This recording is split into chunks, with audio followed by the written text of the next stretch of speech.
Welcome to Midwest Paranormal Presents Paranormal Soup. I'm your host, Jason Bland, and tonight's guest is Ryan Stacey. He's a private investigator, founder of Blacklight Investigative and Surveillance Services, and TESA, T-E-S-A. That's the Experiencer Support Association. Very soupy guest tonight. We're going to get into all kinds of topics, I'm sure, because he investigates everything weird and unusual, just like we talk about on this show. So we're going to talk about his experiences, what led him into investigating, and what he's done on some of these investigations. We don't know. We always don't know where this conversation will take us. That's why I love doing this show and having guests on, because you never know where we're going to go. And this is, like I call them, soupy guests. We're going to talk about all the different subjects tonight. And of course, we have the World Wide Web of Weird. We got a lot of weird stories. I even had one of my coworkers, I fit in last minute. He's like, did you see the triangle UFO shot by a stewardess?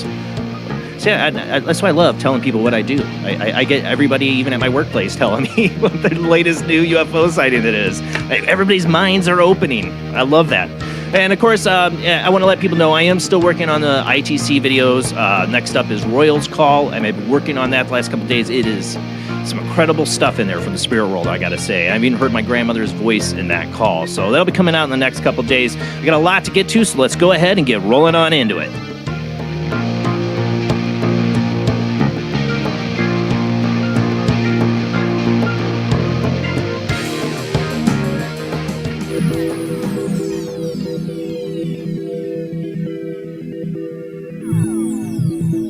Welcome to another night of Paranormal Soup. As I said before, I'm your host, Jason Bland. Tonight's guest is here with us. He's going to join us for the World Wide Web of Weird. Sometimes guests join us with this, and when we get their perspective, I especially like guys like this, he has, like me, a perspective about all the different aspects of the paranormal field. So welcome to the show, Ryan Stacey. How are you doing? Let me get him on the stream here. I'm good. Thanks for having me. Yeah, thanks for joining us. You're like, I didn't know it was a 3-hour show. Welcome to the party, pal. Hang in there. Hope you got the coffee. I got one, but then the rest is water, so I'll be able to go to bed. You'll get the commercial breaks. I always get a refill, and I have to be up in 5 hours after the show, so it's fun. Joining me as well as my beautiful co-host, Jamie D. How you doing tonight, Jamie? Doing great, thank you. We're ready to talk about the weird, the unusual, as usual, every Sunday Always. night. Also doing his own weird show, Weird Wednesdays, with Jamie, is Rob Autry himself. How you doing tonight, Rob? Doing pretty good. Yeah, just joining us now. So, I don't know if you guys saw. Look at that. I know, I have to show it one more time. My own action figure. Thank you to Josh Turner from Paranormal Roundtable and his wife Nellie, and Charlie Perez of Charlie's Custom Toys made this. This is pretty awesome. That's awesome. My 5-year-old's still begging me to take it out of the package. I'm like, you don't take the toys out of the package. I might have to get another one somehow, maybe. And people are asking where to get one. I don't think you want to. They're expensive, but it's Charlie's Custom Toys _ pull part on Facebook. You can find them, contact them there. We got a lot of weird to get to, so let's go ahead and roll into the World Wide Web of Weird.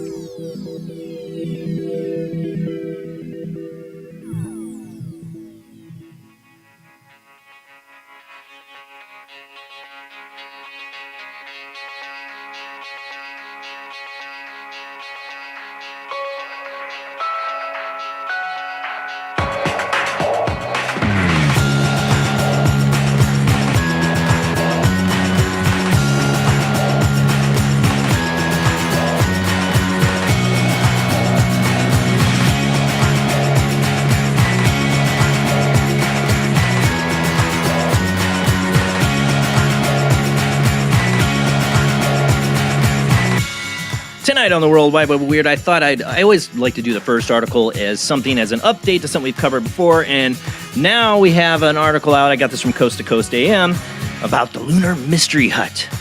Is it an alien obelisk on the moon or something weird and crazy? Because you know me, I'm fascinated with the moon. I think there's a lot of weird stuff on the moon. But I told us not to get our hopes up about this one, right? The title of this Coast to Coast AM article from Tim Binwell, I think it is. Lunar Mystery Hut revealed to be a rock. I know, not as fun and exciting to start off the World Wide Web of Weird, but we do have some cool stuff coming up. But I do want to always give an update to something we've covered. And this comes from Coast to Coast AM. Let me get the picture up here. While you're doing that, Jason, Russ sent a donation on YouTube. Thank you. It doesn't show me that. It shows me at the top, but then I miss it where... Oh, there it is. Thank you, Russ. Thank you for the donation. Oop, then I do it. All right, Lunar Mystery Hut revealed to be a rock. Mystery surrounding the puzzling cube-like object spotted on the far side of the moon by China's Yuda-2 lunar rover has been solved as the country's space agency announced that it is simply a rock.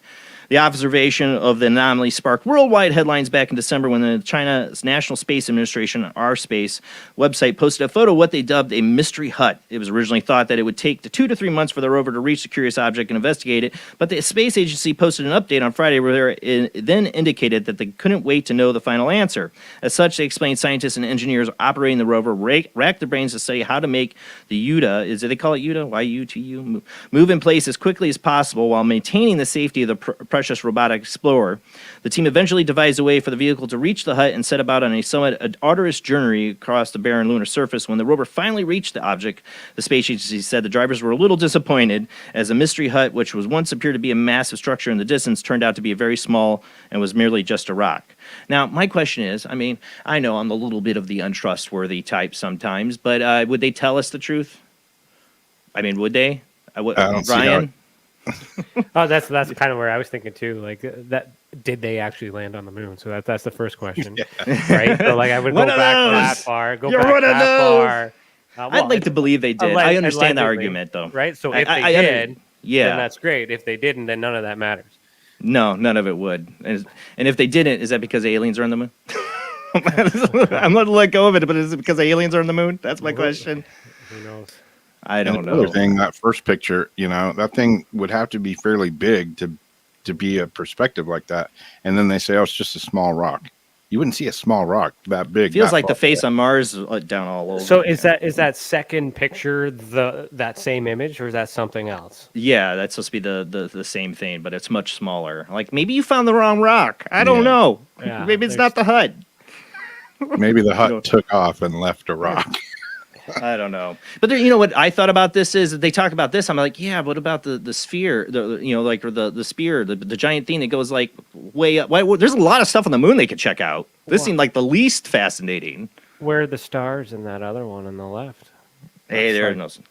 Yeah. Yeah. So like that's my first spoiler alert. I'm a PI evidence. They say you don't see the stars. Remember? That's what. Yeah, they say a lot of things. They say a lot of things. I know. Somebody who says a lot of things up next is Uri Geller, and he keeps on saying a lot lately.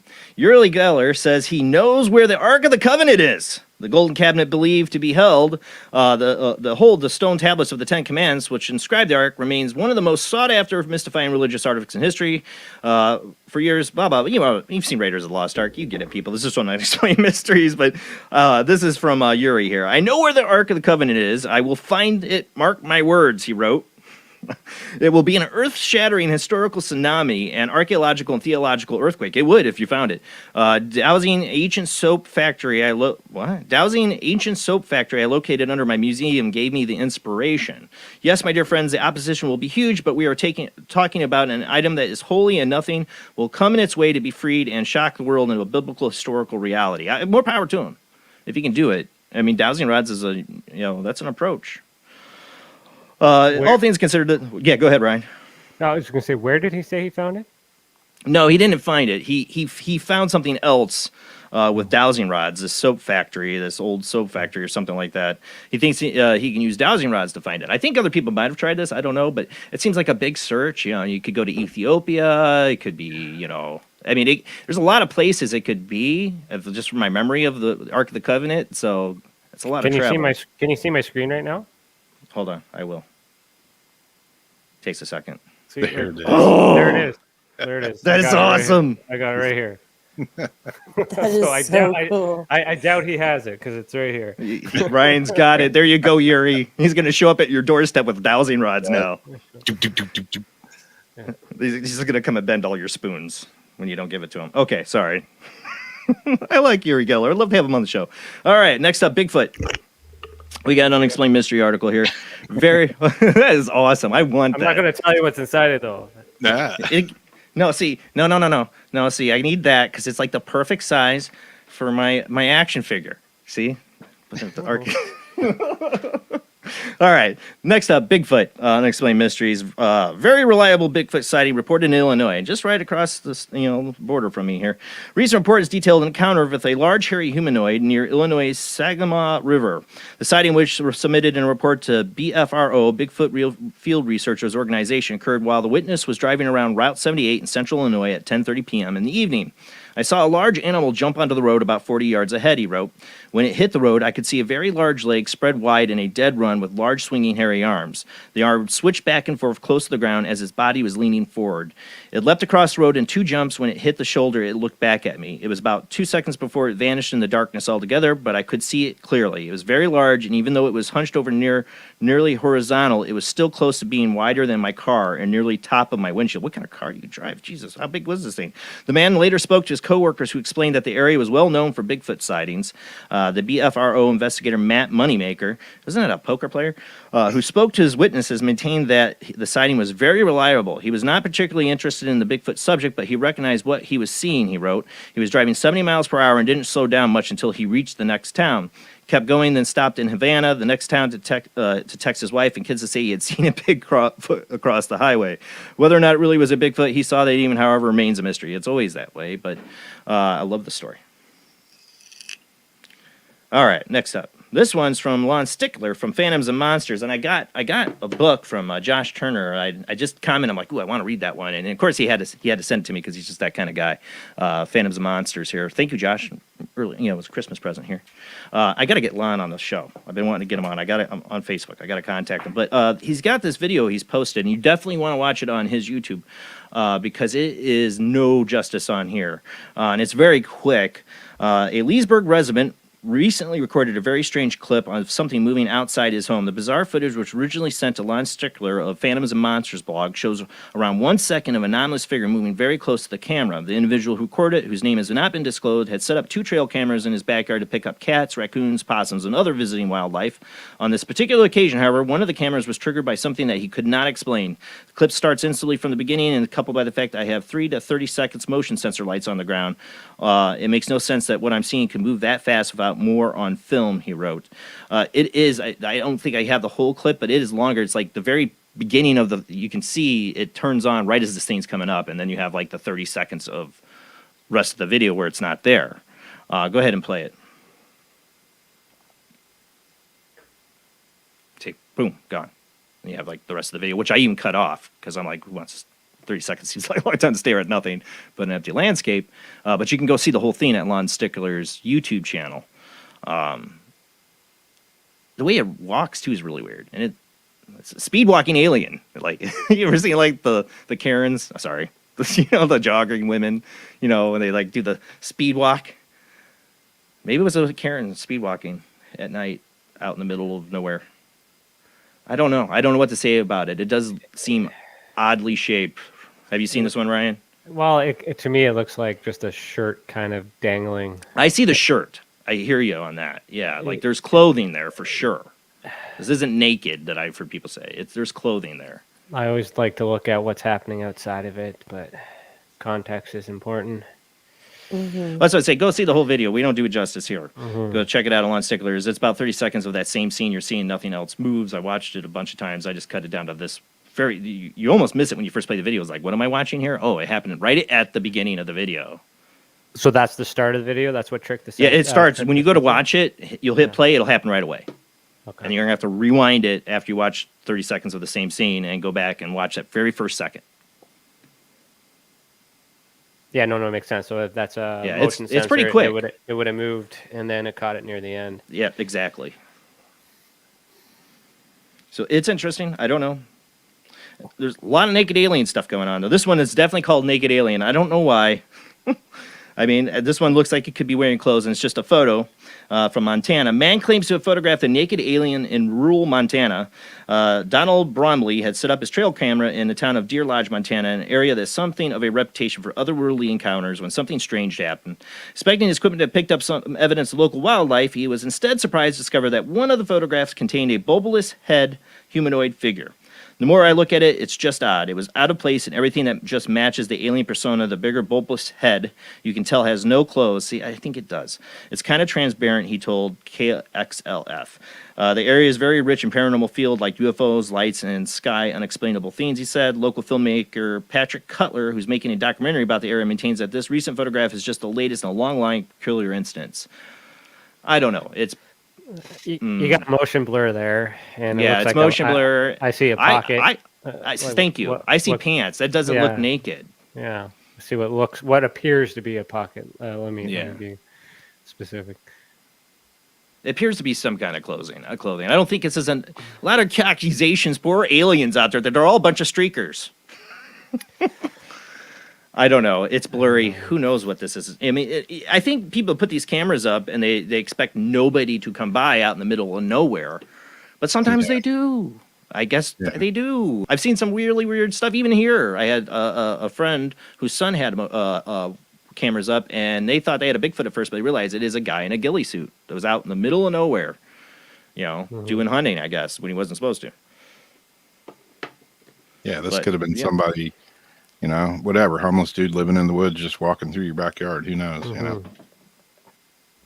mean, I've seen some crazy stuff that people have caught aliens out in the wild. I don't know what you want to call it. Aliens gone wild. We had that one where it was somewhere in Mexico where it was like, went by the gas station. You could see everybody watching it. It was like floating by. I don't know. I mean, there's been some crazy stuff. I've had to watch so much CCTV footage and all that and night cameras. That just looks like a person to me. Yeah, I know. But anyways, that's what's in the world news. You have different shades too, so like that definitely could be clothing. Yeah, it looks like it's wearing clothing to me. Yeah. All right, now onto some UFO stuff to end it all. A couple in Florida were left scratching their heads when they spotted a curious cluster of lights hovering silently in the night sky. According to a local media report, Matt Cross and his wife experienced an intriguing sighting last Wednesday evening in the coastal city of Naples. Initially, pair noticed one very bright object over the water, but things took a quickly strange turn. New lights appeared near it at the end, and then they got very, very bright at the point. See, this is what you know where I'm going to say. There were four of them, and they kind of moved in different directions. Puzzled by what they were seeing, the couple managed to snap a few photographs of the odd UFO cluster and are still wondering what they exactly are. And I have both the photographs they are. I would love to see video footage of this. This is me from doing this for 6-7 years, doing this World Wide Web of Weird, but it looks a lot like the flare stuff that's been debunked as flares. I don't know. Yeah. Without the video footage, I couldn't be sure what they. You said there's a second photo. Is there a second photo? Yeah, there should be a second photo in there. Did I forget to put it in there? Photo B. Here it goes. There was photo A and photo B. Those only two photos they had in the article. Is that one reflecting off the water as well? Yes. Yeah, his thing's blocking it there, but they both do. Mm-hmm. I think it's legit. I think they really took a picture of something, but is it flares or something else? Yeah, I need location data. I need to know. Yeah. I triangulate and all that other stuff too, and metadata from the photo to conclude. But that could be flares. It could be It something looks else. like So. I know. flares to me. The way that they're shaped, the motion of it almost looks like flares to me. Just Yeah. off. Not knowing that's what it is for sure, but if I had to guess, take a Yeah. guess as a possibility, that's a good chance it's flares. But somebody's shooting off quite a bit of flares there, out in Well, it the could have been a ship. ocean. Yeah. Mm-hmm. But that's something that you think you could probably find some documentation of, maybe. Maybe, I don't know. But There's move a on. way. You just got. There's a way. You need to talk to the experiencer though. You need witness testimony, but. Yeah. All right, this last one. This was thank you for from Fernando at my work, if he's watching. He gave me this one. This came from the Sun.com. He goes, "Did you see the V-shaped UFO that was followed by and wait, I make it sound like he's saying it exciting, but Fernando has a very dry wit and personality, so it doesn't sound like that at all. But he said, "Did you see the V-shaped UFO that somebody filmed on an airline?" I'm like, "No," and he texted to me this today at work, and I'm like, "Okay, let me check it out." So this is a Airbus A230, and it's a stewardess, and you can see they're in the cockpit, and the pilots are watching it too. Film this, and they're anonymous, of course. Let's see. This shocking moment of flight attendant spotted a V-shaped UFO flying above Airbus A230 passenger jet. This was over Georgia at 39,000 feet. You'll hear them in the background talking about it. I don't want to get a chance to read the whole article. The anonymous steward shared the sighting with the popular YouTube account UFO Mania, and both he and the captain agreed that they should remain anonymous. The aircraft was said to have been flying over Georgia when the baffled staff members saw the spectacular display in the sky. And the video shot on an iPhone 13 Pro. The dark airspace was illuminated by the array of glowing lights. The flight attendant explained he began to try to take a video of another aircraft flying just above the opposite direction at 40,000 feet when he noticed the unusual object. He continued, "As I was filming this aircraft fly over us, I noticed a V-shaped object appear. It appears to be between us and the other aircraft. The awestruck mutterings of the airline crew can be faintly heard as they continue to watch the glimmering UFO." Go ahead and play it there. Of course, this is right off the article here. And there's even another light. I know it's probably hard to see. Go to get it, sun.com. You can go to thesun.com. You'll find the article there. But there's another light even farther up above it, like in a line. And you can see where it kind of takes that V shape as there's another line there. And this is at 39,000 feet. Did it appear on radar? That I don't know. They don't mention that in the article. That'd be interesting to know. Of course, you won't. These guys remained anonymous, which happens with people working in the airline industry. I guess the pilot, and according to the article, the pilot and the the attendant both made comments to the UFO Mania, but wanted to remain anonymous for fear of their jobs, I'm sure. I mean, I'm sure they reported it. They're supposed to. Anything they see in the sky that they don't know, they have to report. At some you should point. be able to pull data up from your FAA, I guess. Like, if you find the date and time of that event, you can do a Freedom of Information request and get more details. Yeah, see, now I've been trying to find what the date. I don't even think they give you the date it was shot on here. What would they say? And if you get that, then you get the witness, and then you can talk to the witness. Yeah, so they don't even give you the date on this. They might be investigating. UFO Mania could be looking into it, but they got to release the good UFO beam footage first. Wait, you got navigate. That looks like navigation lights. Yeah, like you got they're in the red and cockpit greens. of it. So, yeah, so I don't know. Yeah. Don't know. Much of the weird that we see. And then, of course, right before the show, I saw that Bob Saget died. I saw that too, actually. Yeah, 2022 is already getting its kicks in after 2021 had to get one last laugh, right? But I feel, we talked about Uri Geller tonight. We talked a couple weeks ago that he said that he believes there's going to be alien presence let known here on Earth. Of course, I think his projection was 60 years. But tonight's, I guess, theme of the World Wide Web of Weird is they had an iPhone 13 there and got a picture of it. We got trail cams. We are in the day and age of surveilling ourselves. And there's cameras on doorbells, there's cameras on phones, there's cameras everywhere. So I think we're going to see a lot more and more of this by people coming out, and with people accepting it and wanting to find out answers and aren't as afraid to talk about it or show it. We're going to have a lot more of this. This was what I love for doing the World Wide Web of Weird. I like people's videos and stuff like that. There was audio on that one. Go check it out on thesun.com. I don't know if I had it on the video. I might not have. But it has some interesting. You listen to the airline stewardess and the people in the background talking. You can hear the pilot. Like I don't know what that is. They're up there all the time. I would hope they know. Have an idea what they're looking at. But if they don't, that's when I always say, Ryan, on the show, the last place I want to see a UFO is while I'm on a plane. I'm fine with my feet on the ground, looking up and go, oh wow. Get the camera out. I don't want to see it on a plane. It's like, I don't see too many movies or something, but I'm already nervous enough on a plane. I don't need aliens flying next to it. But that's it for the World Wide Web of Weird. UFO doesn't mean alien, though. No, could be military, but I don't trust them either. So. There's a man. I don't trust. Yeah, man on the wing. You know what I'm thinking about. Something on the wing. Yeah. Yeah, Shatner. I'm going to go Shatner on the airplane if I see UFO out. But all right, guys, that's it for the World Wide Web of Weird. We're going to go to commercial break. Our guest is Ryan Stacey. He's going to be joining us here to talk about his life as a paranormal investigator, phenomenologist. Is that how you say it? All things weird and unusual. That's what he's into. He's a very soupy guest when we come back from the short commercial break.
Join us every Wednesday night at midnight Eastern Standard Time for Weird Wednesday, the live stream, with your hosts Jamie, the Living Dead Girl, and Rob, the Phantom, where we'll talk about all things paranormal, including zodiac, astrology, tarot card and oracle card readings, live ghost boxing and spirit communication, where we'll do Voices from Beyond, the Cold Case Files.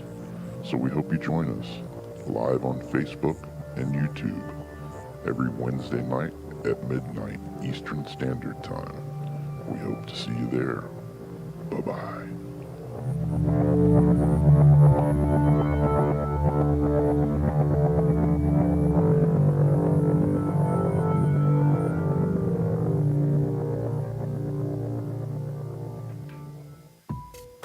Since 1948, Fate magazine has brought you reports of the strange and unknown, all of them true.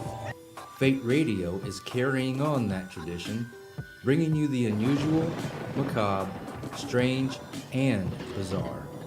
Join host Kat Hobson Sunday nights from 8 to 10 p.m. Eastern on WBHM Digital Broadcasting.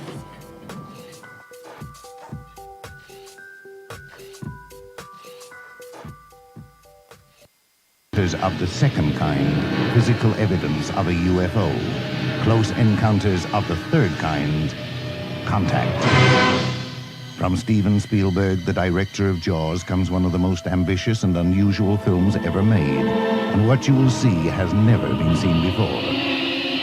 It's a cosmic mystery crossing what many scientists believe will be the next threshold of human experience.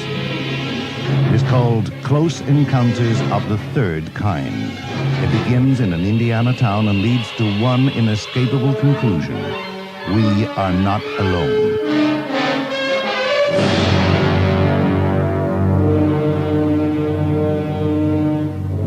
Close Encounters of the Third Kind, Certificate A, now showing at the Odeon, Leicester Square.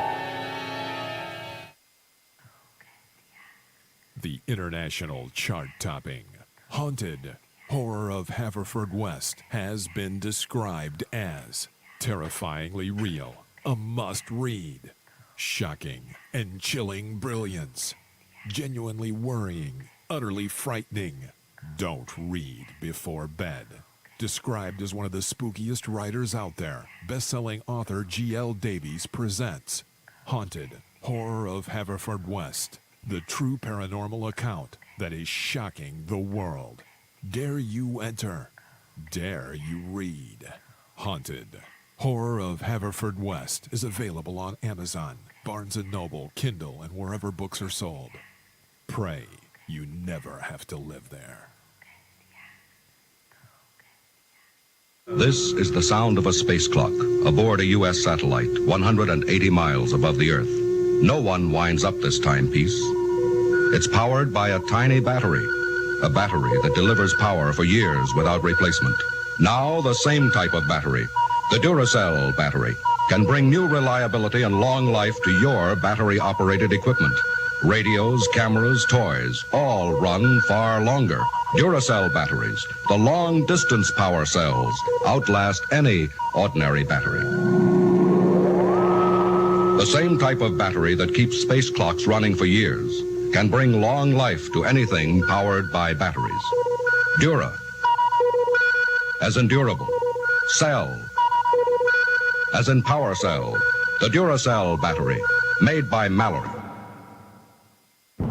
Are you intrigued by Paranormal Talk Radio? You'll love the new Paranormal Radio app from Talkstream Live.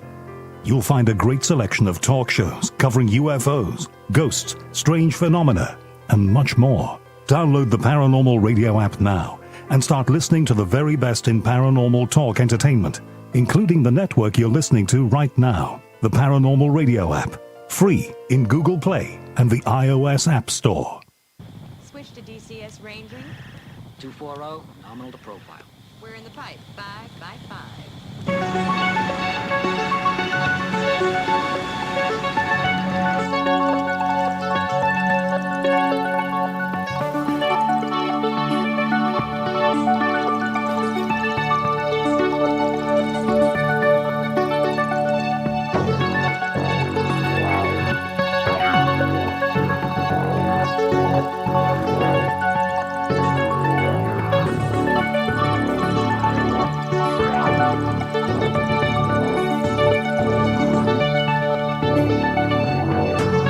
Tonight on Paranormal Soup, our guest is Ryan Stacey. Ryan is a certified private investigator, the CEO, the founder of Blacklight Investigative and Surveillance Services and the Experiencer Support Association, TESA. He's also the former national chief investigator for MUFON Canada. Ryan is considered an expert in the UFO paranormal field, has been featured on television, has lectured at major conferences, and has many published articles. He has written in his first book, Believe, TESA, The Other Guys, and the Fight for Change, an investigative study building a bridge between paranormal and extraterrestrial phenomenon. Ryan has been a private investigator since 2009 and continues to help the public privately with issues ranging from infidelity to strange sounds, shadows, and lights in the sky. CEO, founder of Experience Support Association, founder of Blacklight Investigation. Oh, that's just repeating my own notes. But tonight's guest is Ryan Stacey. Like I said, a very soupy guest. We're getting a lot of different things paranormal-wise. I will open up the phone lines later in the show. I already had somebody trying to call in. Just hang in there. We do it a little bit after the next commercial break. We'll open up the phone lines. But we have a lot to get to with our guests, so let's go ahead and get rolling on into it.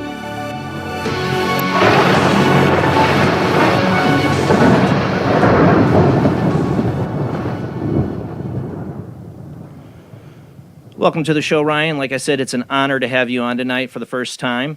I like the audience to get to know you. I got to make sure I unmute you. Hold on. I see. I almost forgot. All right. I like the audience to get to know our guests by, first off, always the host question in this field is, what got you into the paranormal? What started this journey for you? Oh boy, there's many ways to answer that question, and I've answered it so many times, and I always try to do a short version, but there's never a short version. It's all right. We got a 3-hour show. Remember? Yeah, we're good. So I'm a paranormal guy. I started out as a paranormal guy, and but as a private investigator. So when I created my company, I guess the best way to start is I received a request from someone who thought that their son had disappeared and was abducted by aliens. So I took the case because of being a private investigator. I'm thinking I just need to locate someone. And so by locating this person, I ended up finding out that they joined Scientology. So there was a little bit of this mysticism, kind of like, stuff that was going on that led that person, that parent, into believing that their son was abducted or involved with something like that. So it wasn't just Tom Cruise. It could have been just Tom Cruise. So from there, I had to join all these groups, these paranormal and UFO groups, in order to follow and to profile and to establish these patterns to eventually find them. There's a strategy to that. So I stayed in that. Excuse me. Sorry. Yes, sir. I stayed in those groups because I was actively involved in paranormal. And then somebody piped up and said, hey, this company is ripping me off. It's I bought this book and I'm not getting anything. And I just chimed in and said, well, hey, I'm a private investigator. Sounds like you've been a victim of a fraud. How can I help you? Yada yada yada. So I was like, no problem. I'll look into that. So it was a company called MUFON, Mutual UFO Network. So what had happened is they had purchased the manual and for field investigator training, and they forgot. They just didn't get it in time. And so by me contacting MUFON National on that person's behalf as an investigator led me to MUFON Canada, which I didn't even know they had. That got cleared up because that was just a simple explanation that you spend your Canadian dollars and convert that to American dollars, so you pay more for the book, and then you got to wait for America to send it here to Canada. So there's a little bit of a delay. So that was kind of understood. But then through that conversation with the national director at the time, Stu Bundy, he was like, "So you're an investigator for real?" It's like, "Yeah, I kind of do this for a living." And then he's like, "Have you ever thought about investigating UFOs?" I was like, "Aren't those like machines from the government?" Like even then, that's kind of what I was thinking. And then even today, I still think the same. But so that's kind of how I got into that. Then, Jesus. Field investigator. I'll try to skip this one. Then I became assistant. I became the chief investigator for Ontario. Then I was the director for Ontario. Then I was the assistant chief investigator for Canada. Then I went over to national and I became the field investigator trainer. So I for international. So I was responsible for teaching everyone within the organization how to investigate unidentified flying objects. A little bit of an issue happened there involving Jan Harzan, which was a conflict of interest, and which eventually led to his arrest. So I'm involved in that. So then I came back to Canada to focus on that. People were disgruntled and upset about all this other stuff and blah blah blah. And then I eventually got phased out. By phased out, I mean they basically tried to ghost me and bury me and all these other things because. On top of that, there was a bunch of discoveries of internal misuse of the funds. Let's just say that, to be politically correct. Why am I not surprised? So I mean, it's knowing that and proving that and being a licensed investigator with I have a duty. I'm not retired. Right. I'm like in service. I'm still in service today. So so along the way, I'm investigating just UFO stuff, but I keep getting paranormal and experiencer and abduction type stuff. So I was also on the experiencer research team with Kathleen Martin for a while. Oh wow! So I did everything. I did basically everything for MUFON Canada and for national for quite a bit. I cleared over probably 11,000. 1,100 cases while I was with MUFON. the most that anyone has ever done. That's a lot. And they deleted me. They deleted all my cases, Yeah. deleted everything. They deleted the cases? Well, they changed the guy on my source that's still Yeah. on the inside has told me that they reassigned them to other field investigators. So like my name doesn't even exist. Ugh. You know, there's an article I got somewhere that actually proves that I did it. But anyways, so along the way, there was this battle of there's more going on than just this nuts and bolts science stuff that you're looking for. Right. If you pay more attention and you understand how to associate facts, build a case, bring evidence together, the stuff that comes reported to you that doesn't have images or video can still be used. But with them, it was kind of fast money in the sense of like, you know, I need a picture, perfect. I can turn that into an article. I can turn that into a show, and we can make all this kinds of money. But yet the story means nothing to them. Well, no, exactly. And the witness or the experiencer, as we call them, you know, doesn't know any wiser. And so Right. they're so freely giving this information, and it's being traded and used, and they'll do all these other things. Now there are disclaimers and things like that they're aware of it, but it's not really explained. So anyways, there's a lot of complications with that. But while I was in there, instead of I didn't leave the organization. I created a whole bunch of things to fix the problems from the inside. And the issues that I was having is every time I fixed something for the investigations, it was an issue because it cost more money. And it cost money to make a change, but making the change was making it accurate. So by making it accurate, you had to spend a little bit more money. So they didn't. So there's a bit of an issue with that. I created a system that would work to fix their problems, and I offered to give it to them for free for the benefit of the community, of everything else that I was doing. They rejected it. And that's also around the same time that, you know, I was kind of, you know, I reported information that was reported to me that eventually led to Jan's arrest. I'm not saying like there could be other things that was, you know, reported at the time as well, but I know for a fact that I'm directly involved with some of the stuff there. So, you know, there's a lot of things going on that they didn't really want to partner up with me. Plus being a PI and all these other things, partnering with a private investigating firm and businesses like that, it just really wasn't ideal for them. So when I created that system, I never used it. And then when they got rid of me, I just used it. And that's what the Experiencer Support Association is. So TESA is essentially my plan to rebuild MUFON. And that was rejected. Right. So everything, and now it's evolving into something more. But initially it was to fix everything on the investigative side of things that was lacking because I was, you know, doing the work, not trying to make some money. Well, that you have an inquisitive mind. You're an investigator. You want to know. You know, there's much more than to the photograph or the experience. There's something deeper half the time with these, especially if you get into the abduction cases. It's a lot more deeper too. You get into, so I'm also a security guard. We have a security division as well. So we get into the de-escalation, the trauma, the you know, like you got to understand, take the experiencer as they are and listen to them and hear them out. There's a lot of transferable skills here, but there's that protection element. And in order to protect the experiencer, we need to make sure that what you think has happened is what has really happened, and we need to collect all the facts and all the data and all that information.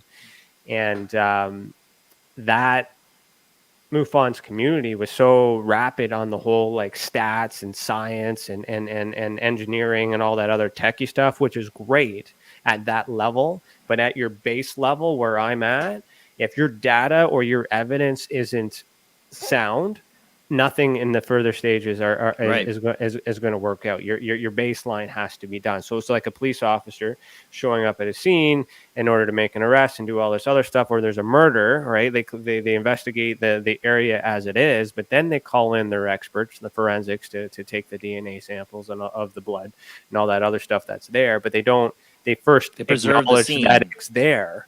And they acknowledge that that's evidence that needs to be collected. The scene is there. This is what it is. Don't touch it. Leave everything as it is. Preservation of the scene. That's exactly. what their job And is. then bring in the experts. So with MUFON, they were already like, we're the experts at this level, expecting the experiencer, who are most of them aren't even experts in using a cell phone, to give them the best data that they already had. So as the field investigator trainer, I built a program in which I was able to teach the experiencer how to give me better data, because the intent is there, the effort is there. So just give them the skills so they can do what they're already doing better. And I wasn't allowed to do that. Because they wanted them to buy the book. They wanted them to become a field investigator. They wanted them to get a number like I did and do all the work, have all these fancy titles that mean absolutely nothing in the organization, so they can make some money off of it. So now I'm just doing all that. And that's kind of, so that's how I got to that. Yeah. But some of that, I mean, comes from, too, I mean, like you said, you're getting... MUFON was obviously getting people coming to them with cases that weren't such clear-cut UFO sightings. There was something more to it, or they would also reject. Well, they would get Bigfoot, they would get paranormal, they would get and they would reject that. And like this, so Steve Hudgens, he international now. I don't know. Maybe they brought him back to national. I got him booted to international because he was slightly a little racist with me being Canadian, but man, that's so we had a little thing with that.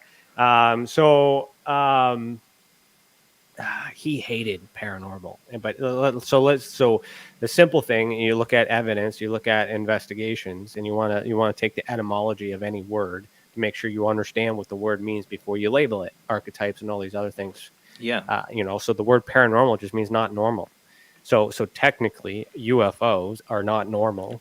Exactly. And therefore paranormal. But they hated that stigma. They hated to be associated with the paranormal people. And I got news for you. The paranormal people are smarter than the UFO guys, because we can make sense of all this. I call it alter spectrum, but the ether, the outer space, like everything else that's there, we can make sense of that. We just can't prove it. Whereas the scientific community and the UFO community, they need something to measure and to quantify in order to write a book, in order to be on TV, and in order to put their flag on the moon.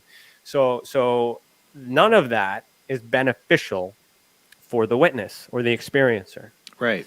Which is why I created the Experiencer Support Association, which is me looking for the best of the best, or those like-minded to build this guild of like minds to basically follow my vision with the investigations, and hope to take care of the experiencer first, at bedside manner. Yeah, exactly. No, I'm a big supporter of that. I call my chat room a paranormal support group here, because we try to keep it. Well, it is support. What is support? You're helping each other. This is everything is support. It's all measures, right? It doesn't have to be therapy. It doesn't have to be doctors. It doesn't have to be medicine. It's just simple acknowledgement. Hey, I believe you goes a long way. Even if you don't, I'm willing to listen. Even I may not agree that what you think has happened is what happened, but I believe that you are affected by it, and I want to know why, and I want to break that down and make you feel better, and then let's talk about it. So, I mean, it's the reason I started doing this show. When you say you started a support group, when I was a teenager, I went through a shadow person. I call it a shadow person experience, or demonic. This thing terrorized me, drove me to the edge. It could, it tried to ruin me, tried to make me do horrible things to myself. It was a terrifying experience, and it was really what led me to become an investigator and to start doing this show, is because I felt completely alone. Even though I was experiencing it with a couple other people, I still felt isolated and alone. Mm-hmm. I couldn't tell my mom, I couldn't tell my, one close friend knew about it because he was having it too, but otherwise there's no one to talk to. Well, it's going to think you're crazy. But yet that's the thing. And even and with MUFON being the star hitter, the one that everyone was talking about, you couldn't talk to them about those things because you couldn't prove it. So they couldn't believe you. They couldn't allow it. They wanted to stay away from it. So we don't even know how your experience was in the 3-dimensional realm, or what I call the psychogenic. realm, the ultra spectrum. So in your Right. mind, and just because it's in your mind doesn't mean you made it up. It's just that's why you can't capture it. That's why you can't use physical devices in order to capture in the ultra spectrum, in the ether, in the you know. Right. So you need to quantify that data as well in order to associate the facts. So what I usually do is I'll take an experiencer case on all phenomenons, any phenomenons, that I can timeline it. Some I'll be Yeah. able to figure out, some I might not be able to, and then once we're able to extrapolate or put them all together and get a timeline of that experiencer, I'm seeing a trend where it starts with some sort of contact, then some sort of perhaps a vessel or a craft of some sort, maybe before, even after that. And then there's some paranormal activity and then some psychogenic, some psychic ability that develops later on.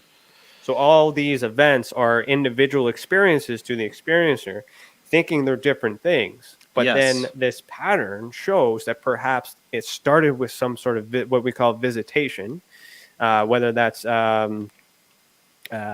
intentional or unintentional, or Right. in the mind, or a mental visitation or physical visitation. It starts with that, and then these psychic abilities or these paranormal experiences, like poltergeist, for an example. You think that that's a ghost, and you think that's an apparition, all that category. But if you take into everything in consideration, that maybe you had a contact experience, you saw a craft, perhaps in a different space of time, you saw some entities, and then all of a sudden you saw some paranormal activity, but then you think that's different. It's not different. It's possible and plausible that the contact has activated something in you as the experiencer, and what you're experiencing is not paranormal. It's perhaps you, and this poltergeist activity exists and it's you that's exhibiting it. So Yes. so with the experiencer part, we're also trying to identify when people may have psychic abilities without knowing about it, remove that stigma, and then try to help them develop them in order to prove that they exist. We encourage that, as long as we're using it for good. Bend the spoon, not a street light. Things, like things like that. So with that, that's basically in a nutshell how I investigate through the experiencer. Now I learn a lot more by studying the person than I do about studying the phenomenon. Yes. I'm like, what I say, amen, preach it, brother, because I mean, doing this show for 6 years, I mean, myself personally, this happened. I always talked about my shadow person experience. I even wrote it. It's in Mike Ricksecker's Paranormal Encounters, right? Paranormal Encounters, Volume 2. I wrote out that whole story. Even then, still, I didn't realize the connection it had to another incident I had on a camping trip where I had a little bit of abduction experience.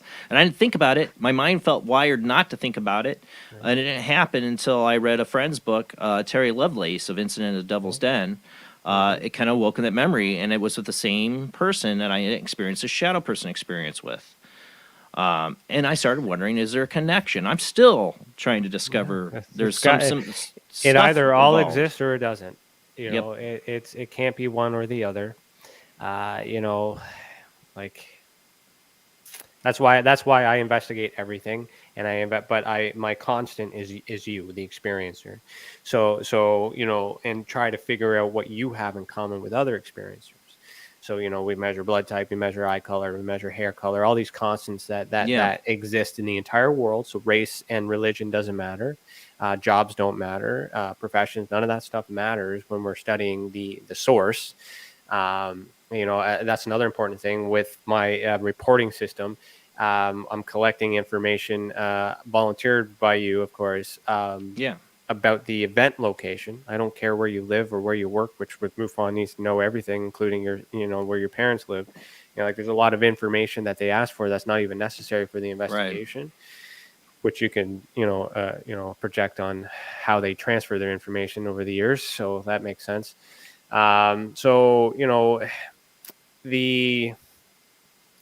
The reporting system itself is a guide, to get it off your chest, so you can have a journal of it, so you can get a copy of it. I mean, there's so many things with breaking it all down. But once we break it all down, we have to repackage it. So I don't know, when do you do your commercial breaks, on the hour? We got another about 29 minutes, I think, or 28 minutes till then. Oh, okay. It's then we're on good. top of the hour. Yeah. Okay, perfect. So we have to repackage it, and what I mean by that is not only do we have a variance of experiencers reporting a variety of experiences, they are categorizing them and labeling them in a variety of propaganda and media and labels. Exactly. What's the difference between a UFO and a UAP? To me, it's not the same thing. What's the difference between a UAP and a paranormal orb? Same thing. So these are archetypes, and so depending on how you were raised in these communities, you would associate what you believe in to identify these. So where the investigator part comes in is we look at the evidence, and what we're doing is repackaging, reclassifying, and recategorizing everything in our what we call the ultraspectrum classification system. So the ultraspectrum classification system is a remodeled, enhanced version of the Hynek-Vallée classification system. Right. Excuse me. I've spoken to Paul Hynek, and I had a conversation with him. I gave him the idea that I did before I went with him. I asked him to approve it. He said it would be challenging. He basically privately endorsed it, but wouldn't. He's not doing it publicly because he doesn't think, because it's still his dad. It's still his dad's classification system. So I don't blame him for it, but he thinks it's good in the right direction. I haven't been able to connect with Vallée yet, but the point is, there's a way to measure everything, which also gives us paranormal people and psychological, those people as well, to quantify and classify their events. So, and it's a way to categorize it so that way both sides can agree. So let me see if I can remember it without anything. So the archetype would be, let's say, a UFO and a UAP. So if I go, that's the archetypes. I'm going backwards to the subtype. So that would be split between a machine or a light. So if it has some sort of features that suggest it's mechanical, then we'll call it a machine, and that's more than likely the archetype UFO. If it's a light, an orb of anything like that, more than likely the archetype UAP. But that's just what you're labeling it at. We don't use that. That's just for marketing. There's perspective, so you know what we're talking about. It's either machine or it's a light, and that determines how we do our investigations. So you go back one more group.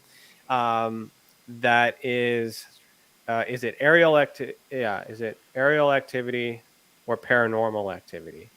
So paranormal activity can also be your senses. So like how your methods and everything, like your senses. So your sight, your hearing, your taste, your smelling. I can't remember. I don't have it in front of me. All the senses, it's all right. Five of them, all of them there for the paranormal side. So it gets split into two, and then the main category is aerial activity. So, but we call it also a sensory display. So that's the group. And the reason why it's called a sensory display is because it'll include those that are able to take photographs, and it will also include those that were able to draw it, and also those who see it in their mind. Because when it happens and you're seeing something, hey, did you see that? And the person stands beside you and doesn't see it. That doesn't mean they didn't see it. It just means maybe you're seeing it in a different perspective, a different realm.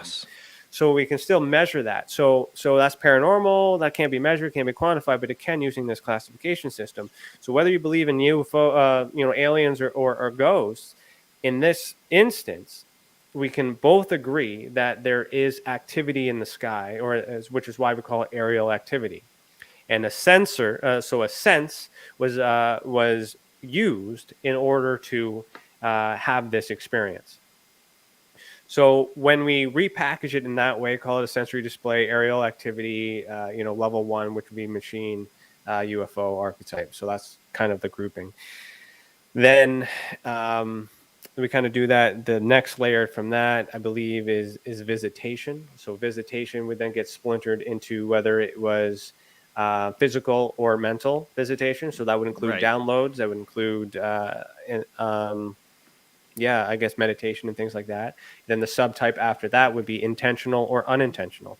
And I want to know whether or not, what method did you use? So astral travel, meditation, Reiki, these are methods that are used to get to that space. So the space is the constant. Wherever we're going through our consciousness, that is the same space. And what I'm measuring is what type of people are using what types of methods in order to get to that space. And once they're in that space, documenting what they see. And when I document it all in that way through visuals and drawings and recreations and things like that, and you look at the visuals, because there's still visual evidence. I might just have one picture, but I have 10 drawings. So on the own, those 10 drawings don't really mean anything to the nuts and bolts community, unless I can prove to you that they come from different places of the world. And then I'm able to show you that this one person took a photograph that looks like all these pictures, and these were reported from many years ago. And then it comes down to whether or not you trust me as an investigator.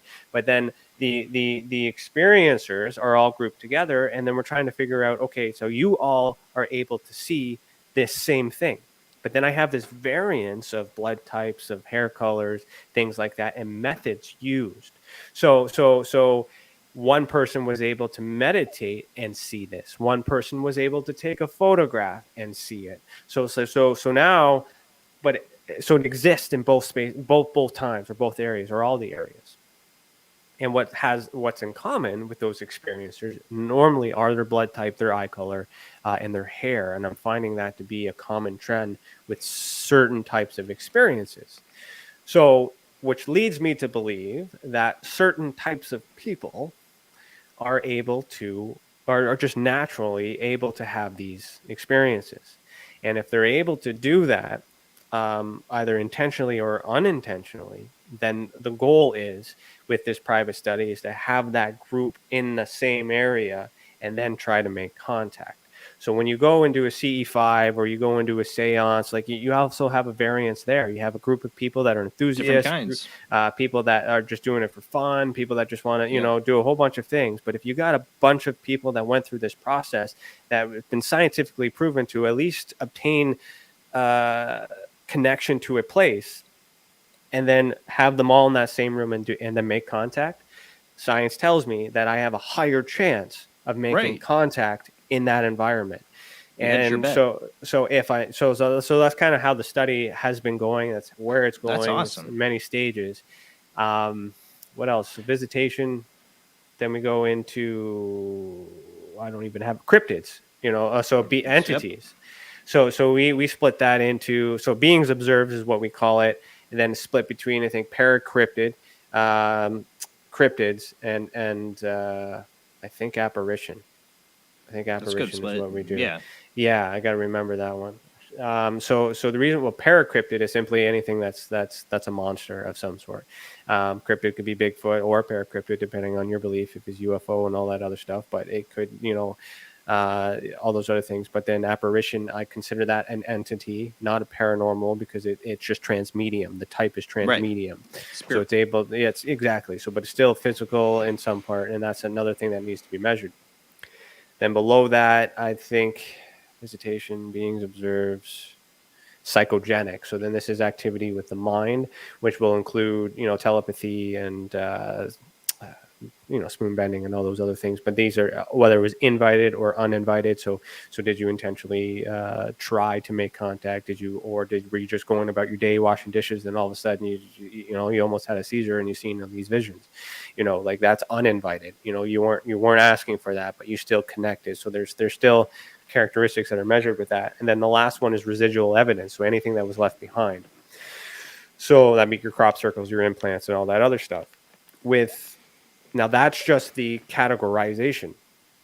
Then there's an evidence scale, level 1, 2, 3, and 4, and 5 of the evidence scale. The first level is essentially something happened. It's circumstantial. You can't prove it, but you believe it. That can still be used if you have a lot of people doing that. And then the next level is, I think, trace evidence. So documented analogical drawings or memories or trauma. So something that's kind of like there, but you can recreate it, but you don't have it. And then the third level would be documentative, which would be like, pictures, your videos, or government documents. And then level 4, I think is, can't remember what that one is, but level 5 is like the CE5, but the contact one. But with that could work with seances as well, or paranormal side, where it's direct contact or a direct response, immediate response. And then those get broken into proximity. So with the Hynek ballet, it's just close encounters, but then we have extreme close, and we have close, then we have remote, and then we have mental. And I don't say encounter, I call it experience, because encounter implies negative right away. It implies a negative, and we have a variance because some people experience things and believe it to be positive. And I still need to measure that because you perceived it to be positive. If you have a being in your room, you feel scared, and it might be perceived as being negative, but if they don't do anything and they're just watching you, you don't know their intent, right? It might not have been negative. It might not have been, but it's still scary because you're alone in your room, and what are you seeing? So you feel scared, but doesn't mean that it's a bad experience. So we call it experience. So extreme close experience, and all that other stuff. So the whole point of it is to remove all the stigmas, remove all the archetypes and all the stuff, repackage it so it breaks down to something that makes sense, and then you can measure it. And that's all done at the police detective level. That is important, so that way in this community the lawyer could defend a case, so that way the judge would believe the evidence and make a decision. So the problem we have in in ufology and paranormal studies today is we don't have many people at this level, and we have a whole bunch at that high level waiting to make some judgments, but they can't do have the information because they don't have the data, and they don't know how to, because they learn how to measure it, how to do research, how to write stories as a journalist, which is retarded. They don't know how to do the work or the prep work. And so that's why I do what I do. And it's a lot of work, and which is also why I'm building an academy to teach people how to do what I do, so you can help me. And once that's established, then that's when the change starts to happen. So I get it. It makes sense. There's a lot of things to do, and there's a lot of people know how to do it. But if I teach someone who's already doing what they're doing, what to look for, how to take a line of text and determine statement analysis, you can determine whether they're lying from reading things like that. How to link that, how to find something in order to get more information, how to convince, all these important things about an investigation, and apply that to UFO and paranormal activity. You guys are going to succeed. And because it's the same whether I'm looking for a cheating husband or trying to find whether or not there's a child custody agreement not being followed. I still have to collect all the facts. You have to get verify, to the truth. I have to get it all, and then I pass that off to a lawyer so they can go to court and make a decision what's best for everybody. So at the same point, while I'm doing all that, letting know all the people that are currently doing this and famous and on the hill right now, they don't care because people are still buying their books, and that's what's paying for everything that they're doing. But reading their books and looking at it, I don't have pictures, I don't have data. I have one piece of information that has been talked about for 70 years. And Canada has released 9,500, over 9,500 documents declassified in 1994. And there's been a plethora of people that looked at them, cherry picked them, and wrote an article and done anything, but they've never actually investigated. I pulled a couple documents myself, did an actual profile and investigation on it, and I was able to figure it out that perhaps, more than likely, it's German technology back in the Cold War. There's facts that prove that existed. Did they get that technology from ET? That's plausible. But then you extrapolate from there, and then you move forward to now, it could be the same thing. They just kept it a secret for so long, and then now we have information, and we're trying to, and now they have to hide it again because, the way I look at this Tic Tac thing, which we'll go back to MUFON. I seen the third video before it was released because Jan Harzan made a deal with To the Stars Academy so that way it could be released at their expo. And in seeing that, there is a clearer video than what was released, and I thought it was a blimp. I really did. I like swore up and down. You're not the first person I've heard say that. No, but not I've the first seen person. there's another video that exists, and I can't prove that other than what I've seen. So, I mean, the way I view Elizondo and this whole scenario is that there was a data breach in a government organization that someone videotaped when they weren't supposed to, and they released something when they weren't supposed to. And what everything that's happening, my perspective from what's happening in the United States right now, is that they're doing everything in their power to make sure that no one else could do that again. Mm-hmm. And exactly, damage control. Doesn't matter if it's aliens, doesn't matter if it's secret tech or foreign adversaries or whatever it is. What matters is you have a pissed off employee who just screw stuff up for the CEO, which is your president of the United States. Canada doesn't care about what's going on in the United States. Why? Probably because we have an agreement where we share information with NORAD, but we still investigate at this level, and we know that the states, like, we give it to the states. So we know that it's the states. It's not aliens. Well, one of the things I've said about it on this show when it comes to the whole disclosure movement and what happened, if you look at the people involved in the government level, like Tony Podesta and the people he's involved with, is that there's major players in the political parties and in politics and in government. Doesn't mean they are major players in the UFO knowledge or what's going on in deep secret projects. Information's power, and some of these people sell information too. Won't say who. And what better way to try to push this information out there that you've been denied, but by getting some of it leaked is a power move. We don't know what's going on behind the scenes, but I don't trust a damn one of them, and I don't trust the government and what they're trying to release. And like I said, I do think it's damage control because once information gets out, the snowball effect kind of starts to happen. It starts rolling, more questions are asked, so they have to try to control that. And then also the fact, like I was saying earlier on the World Wide Web of Weird.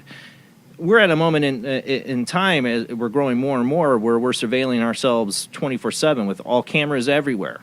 If this is a real phenomenon, which from my own eyes, I believe it is, from what I've seen, it's just a matter of time before people start getting more and more of it, and it's undeniable anymore to people, to the media. Now that they eventually have to control it. You can't stop it. Eventually, it's going to be there. There's enough cameras, people are going to catch stuff. And that's why I look at the people. It's a lot. There's a lot more evidence and a lot more conclusions to be made if I focus on the people, and I understand why the people do what they do because it's jobs and it's business and it's all this other stuff. It's very easy to be mad at the government because taxes are high and many other things. There's a lot of hate for the government, but the government does a lot of good things too.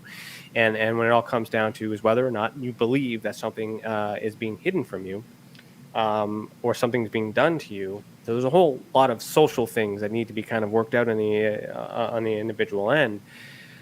But in the end, it's what we are all. This is a global problem, and we are all affected by this. Whether these crafts are all over the world or these beings, the beings in the paranormal side, everything else, that's all that. And if we were to put, I guess, the shoe on the other foot and say that, and I'm speaking matter of fact, it's still possible that it is aliens. I'm not saying it can't be. It's just the evidence to me, from my perspective, doesn't seem very probable. So I don't have my hopes up, but it's still possible. But there's a lot that goes into a yes. So unidentified flying objects from outer space, confirming would also possibly mean through association that I was abducted is true. These ghosts that I seen are true. This Bigfoot monster I saw in my forest was true. So a lot of these other things that aren't even in the news right now will be associated with the one truth. Right. So there's a lot that's going to come out if they say yes to that. So there's Yes. also justification for them to cover it up. Yeah, it's like I said, snowball effect. Exactly. So they need to be prepared to admit that it all exists, and it might just be easier to cover up a part of it until we're ready. So even looking at it that way from a strategic point of view, I find it very hard to believe that when this report comes out in the United States, that it's going to have anything woo in it that we're going to be really happy The initial report about. didn't, at least. No, You know, but that's expected. I expected that. A lot too. of people got their hopes did up too. and they I got didn't. hurt. And it's because there's something else going on. But if we look at ourselves individually, right, just go back to the Bible. Like if the God said, like, make man in my image or in our image, in our likeness. So by definition, by that to the source, we are God. We are beings. We are super beings. So why can't we be these special people? So then you get into that whole controlling us not to be the best of what we are, and that's why we encourage people to spread that light. If that voice in your head is telling you to open the door for the old lady, open the door. If that voice in your head is telling you to murder your neighbor, well, maybe we need to Don't do that. Don't Yeah, do that. don't do that. Right? So, Gonna have a bad time. but just engage and accept it, and it's not weird, and talk about it, and do all these other things, and develop those abilities. Because if we have the ability and we're being suppressed, the only way to fight that suppression is not to fight the government; it's to develop it and use it. And when we show that we have the ability, then perhaps that will show that we're ready. You get what I'm saying? This is kind of like I totally get what you're talking about on the show. A Professor X kind of X-Men kind of ordeal. Yeah, no. I mean, it's literal though. Well, I actually want to get into. When I was thinking about the ultra spectrum classification. I think it's brilliant, because we do have to approach these. Because look at a case like you're familiar with Fatima, happened in the early 1900s, right? In was it Portugal, Spain? The Catholic Church was involved 3 girls. I know I'll get the stuff wrong. I don't have it sitting in front of me, the facts of the story anymore. But early 1900s, right before the Spanish flu, 3 children see what they call was the Virgin Mary, and it's this whole religious event, and tons of people in the crowd saw what they said was the sun moving and all this. And you look at it as this religious event, okay? And that's how it's looked at throughout history, as some kind of religious event where they saw Mother Mary. They were given the end of the world prophecies. But if you go back into the data, the actual witnesses and the story, and investigators look at this, it almost looks like this was a UFO event. Because there's actually pictures of discs that were released later. But we're talking early 1900s, talking about perspective. To them, this is a religious event. They I think we can talk about this throughout history. Because they saw it. But we still have our belief systems and perspectives just as much as a religion does. And when we perceive something that that's a UFO, because I've seen all those movies, I'm saying we all have our perspectives, we all have our way we look at things. It's just undeniable. And what I love about your system is trying to get past those perspectives, understanding what the perspective is, but what are we looking at, and that's what we have to do. It allows every experiencer to express how they experience. Yeah. You don't need to understand that. I understand how to repackage it. You call it a UFO, I call it a machine, sensory display, and this is why.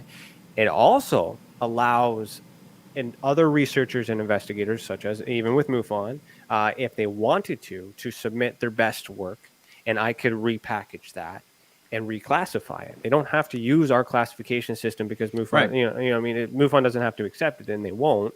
But even by Hynek's own testimony, when I interviewed him and talked to them, that they gave up on that classification system, and MUFON just took it, and then they had it for the last 50 years.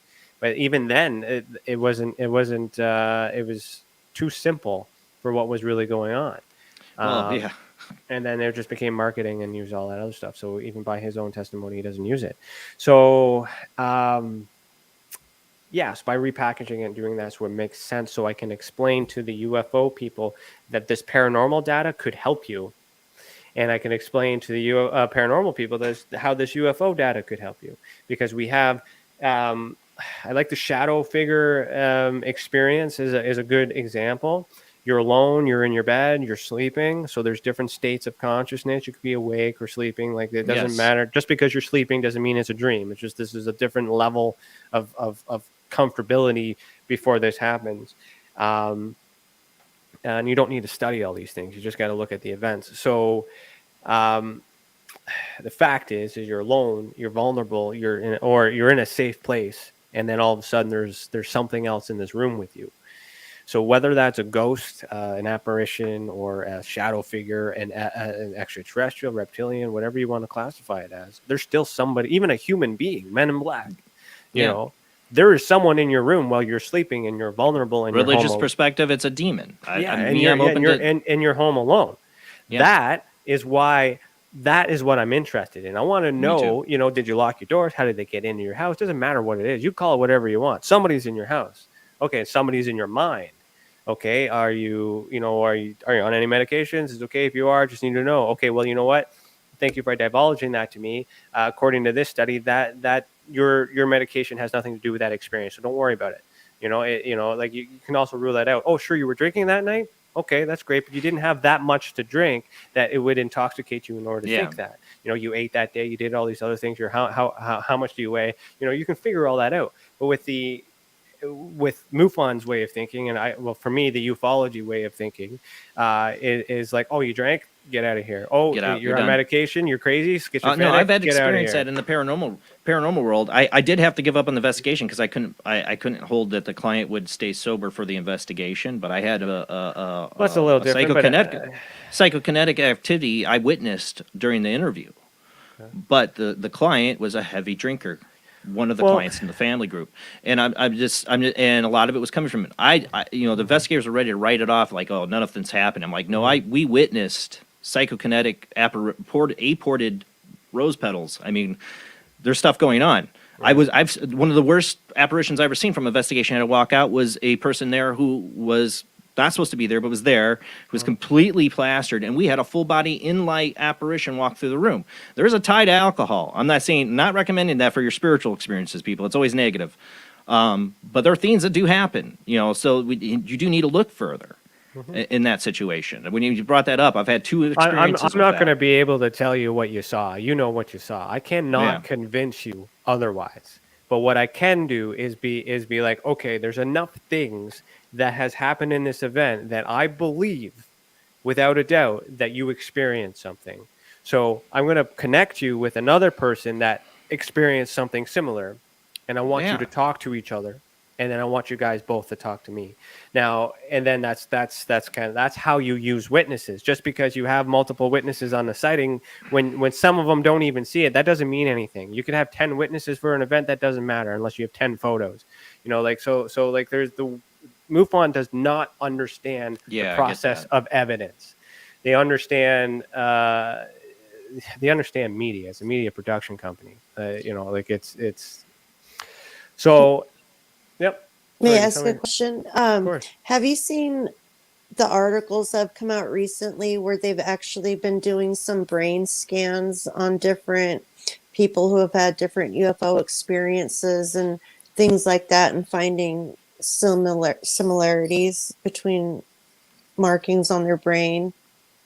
I have not. I'll be completely honest. I've been so involved in my own investigations with my people that I very rarely pay attention to any other studies.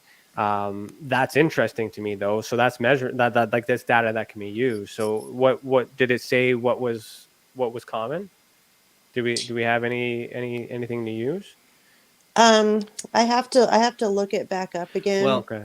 But I'm thinking of there's been some data on people who've had might get into it after we come back because we're about to go to commercial break. But people with epilepsy and psychokinetic activity and abduction activity, that there's something. And I'm not saying that it's not happening to these people. They're just having an epileptic seizure. I'm not. That there's a connection, like Whitley Strieber, for instance, is he's admitted he does have he's had epilepsy. But is that but because there's people of what who he's have, going through, right? Yeah, but there's people who have disabilities and they're able to drive their car and go to work and do all these other things. What I'm saying is that there could be a real solid physical, like another piece of the puzzle when you talk about hair color, eyes, DNA, and here's another factor into what people are experiencing. I don't want to ask that question on my reports because I don't want to discourage people into Right, thinking I get that that. by answering that Right. means They're going to I don't want them to discount what judge they're going through. themselves. So, but I have, through conversation and working with experiencers for a long time, some of them, I have learned that some of my experiencers are on the autistic spectrum. And I find that within autism, there's gifts and there's abilities, and that psychogenic exists. It's more high. And again, unless we all get together and we move a car, but Gary Geller, bending the spoons. Remember, you get a live TV special. Like but for the experiencer, the individual, why you're right, it matters that they're believed, and it matters that they're not alone. And then we connect them through a portal, which we call Experiencers Anonymous, which is adopted on the AA model. And experiencers just show up. No, that's great. And have a conversation, talk about their experiences. I'm not allowed to be there because I talk too much, and B, I cannot take off my investigative hat. Right. So you're just, they're like, oh, I did this, and I'm like, was the light on? And I'm like, no. You don't want that. None of that happens. No. So I'm not there. But then it encourages them to grow with each other. And then when they make a report, I get better data from them. And awesome. because the emotions may have subsided or they've been more balanced. Also, at the same time, if I get a report first and I can tell that, they selected negative as how they're feeling and they need immediate help, so they triage it for me themselves. And then I refer them to EA right away and say, go to that, have that conversation, and then make another report. Then I compare their, what I call like a damaged report. So like when they are in their heightened state, and then a more balanced state. And then I compare it. And then when I compare it and be like, okay, so you said something a little bit different, but this time you call it an alien. This time you call it a ghost. So maybe it was an entity somewhere in between. And the other thing go ahead. We got to go to commercial break. Okay. So hold on. Sorry about that. Hold on to that thought, because there's a lot more there to what you're talking about. I want to get into what I've thought about the same things. When we come back, we have the short commercial break. We'll also open the phone lines when we come up. If you want to call in and ask a question for a guest or tell us about your own experience and get Ryan's perspective on it, call in tonight. We will open up those phone lines when we come back from the short commercial break.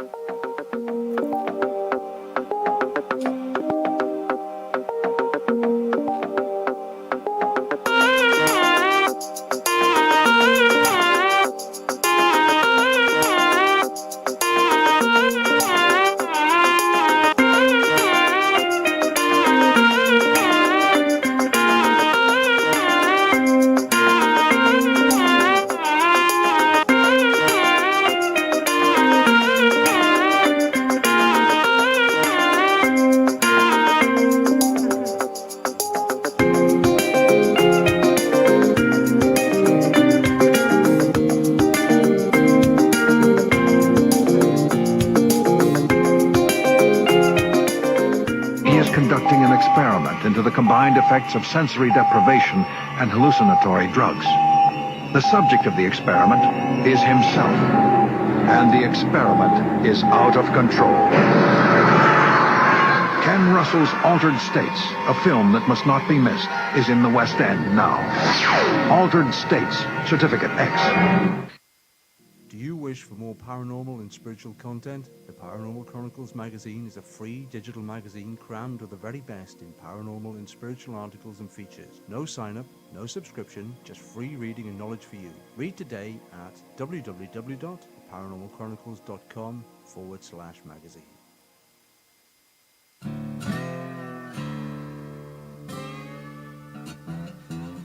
Oh, come on. I'm Southern, but... nope. That'll do. Hello. I am Kat Hobson, host of Paranormal Experience here on WBHM Digital Broadcasting out of Birmingham, Alabama. I enjoy having guests from all areas of the paranormal, from ghosts to ufology to cryptids and beyond. You'll find some of the best researchers in their fields bringing you some great information. Join me on Wednesday nights from 8 to 10 p. Eastern here on WBHM Digital Broadcasting.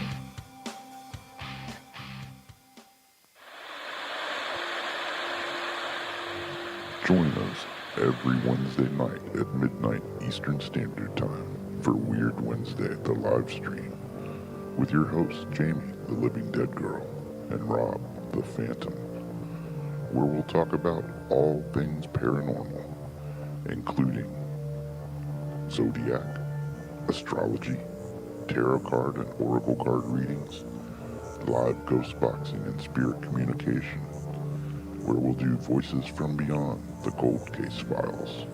So we hope you join us live on Facebook and YouTube every Wednesday night at midnight Eastern Standard Time. We hope to see you there. Bye-bye.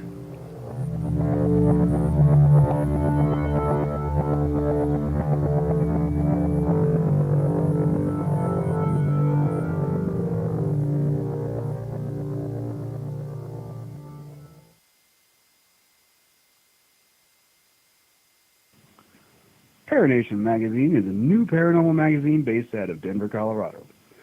Our goal isn't just to give you the best paranormal content out there, but to promote paranormal unity. We're doing this by giving everyone an opportunity to tell their stories and to share their experiences. For more information, follow us on Facebook at Paranation Magazine and soon, paranationmag.com. I've Never Met a Dead Person I Didn't Like is the extraordinary travels of a young, alone, and broke psychic in the highly anticipated new book from internationally renowned psychic, medium, medical intuitive, and best-selling author Sherry Dillard. Critics have described I've Never Met a Dead Person I Didn't Like as an engrossing memoir, an empowering story of how a broken girl came to accept her psychic gift, a refreshing and fun read.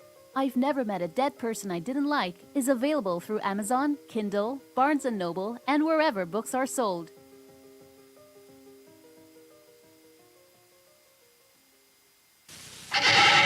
Edgar Allan Poe wrote Spirits of the Dead with a pen dipped in warm blood. You will see the ultimate in terror with this important all-star cast. Brigitte Bardot, Alain Delon, Jane Fonda, Terence Stamp, and Peter Fonda in Edgar Allan Poe's Spirits of the Dead. Only Poe's demented genius could bring to the screen such horror and evil. Spirits of the Dead stars Brigitte Bardot, Alain Delon, Jane Fonda, Terence Stamp, and Peter Fonda. Directed by three masters of the cinema, Federico Fellini, Louis Malle, and Roger Vadim. Spirits of the Dead is an adventure in terror beyond your wildest nightmares. Spirits of the Dead in color is rated R. The answer to the ultimate question of life, the universe, and everything is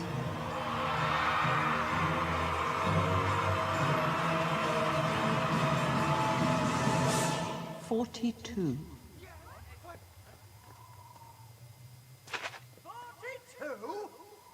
Yes, I thought it over quite thoroughly. It is, it's 42. It would have been simpler, of course, to have known what the actual question was. But it was the question. The ultimate question. Of everything. That's not a question. Only when you know the question will you know what the answer means.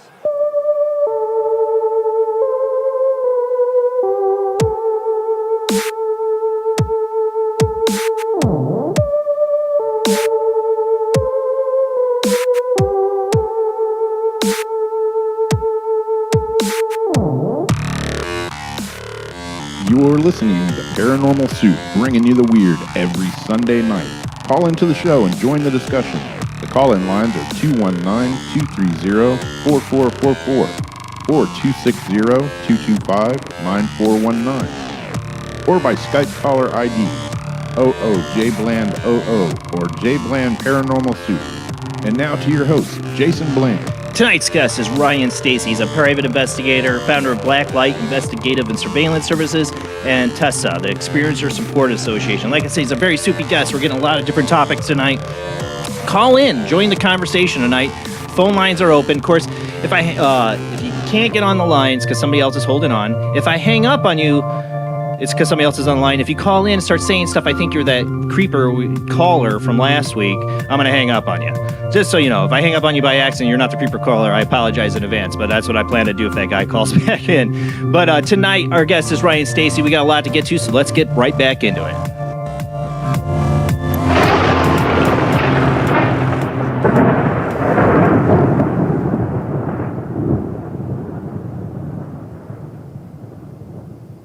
All right, let me make sure the phone lines are open here. I always forget to do that. Make sure.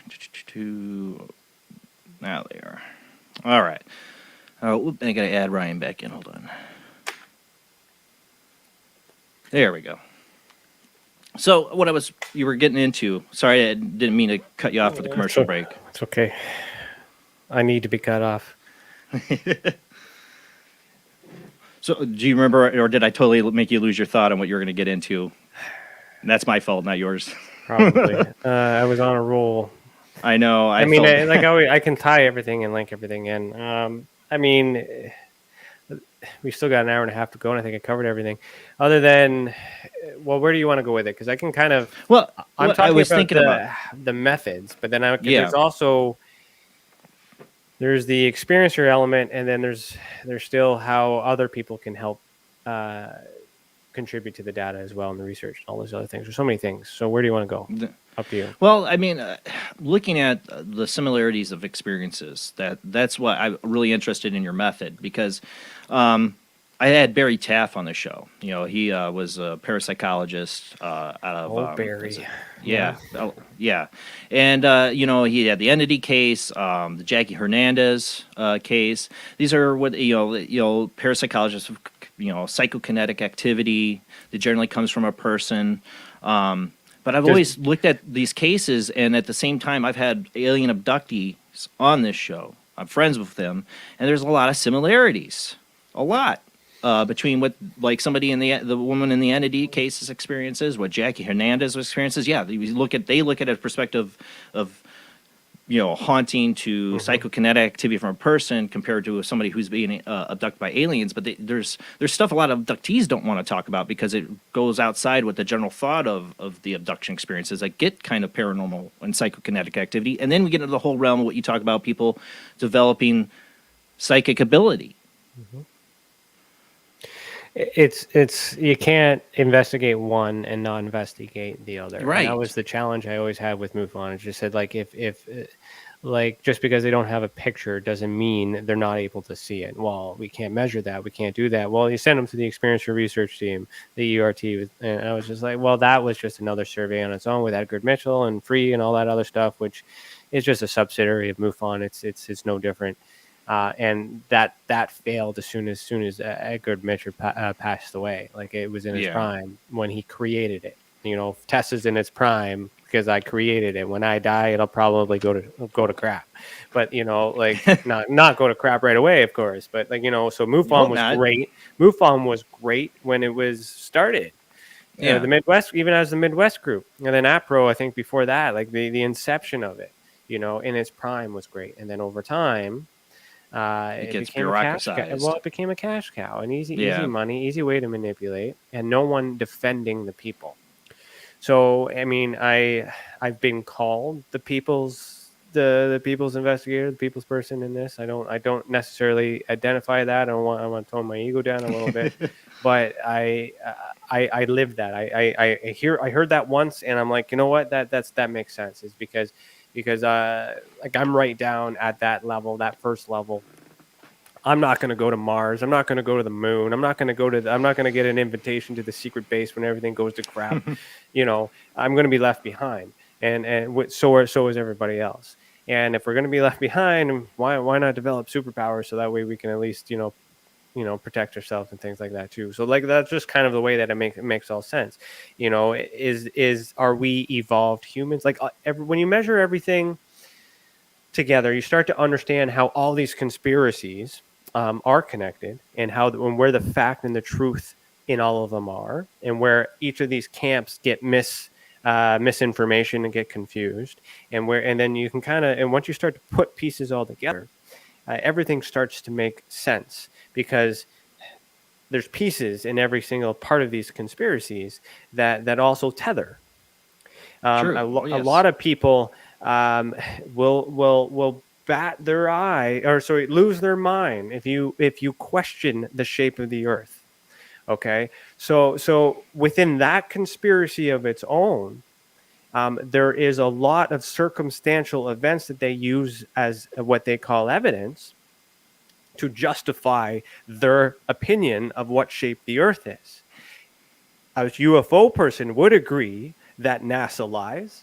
A UFO person would agree that possibly the moon landing was fake. And yet the flat earthers use that as evidence to suggest that they're covering that.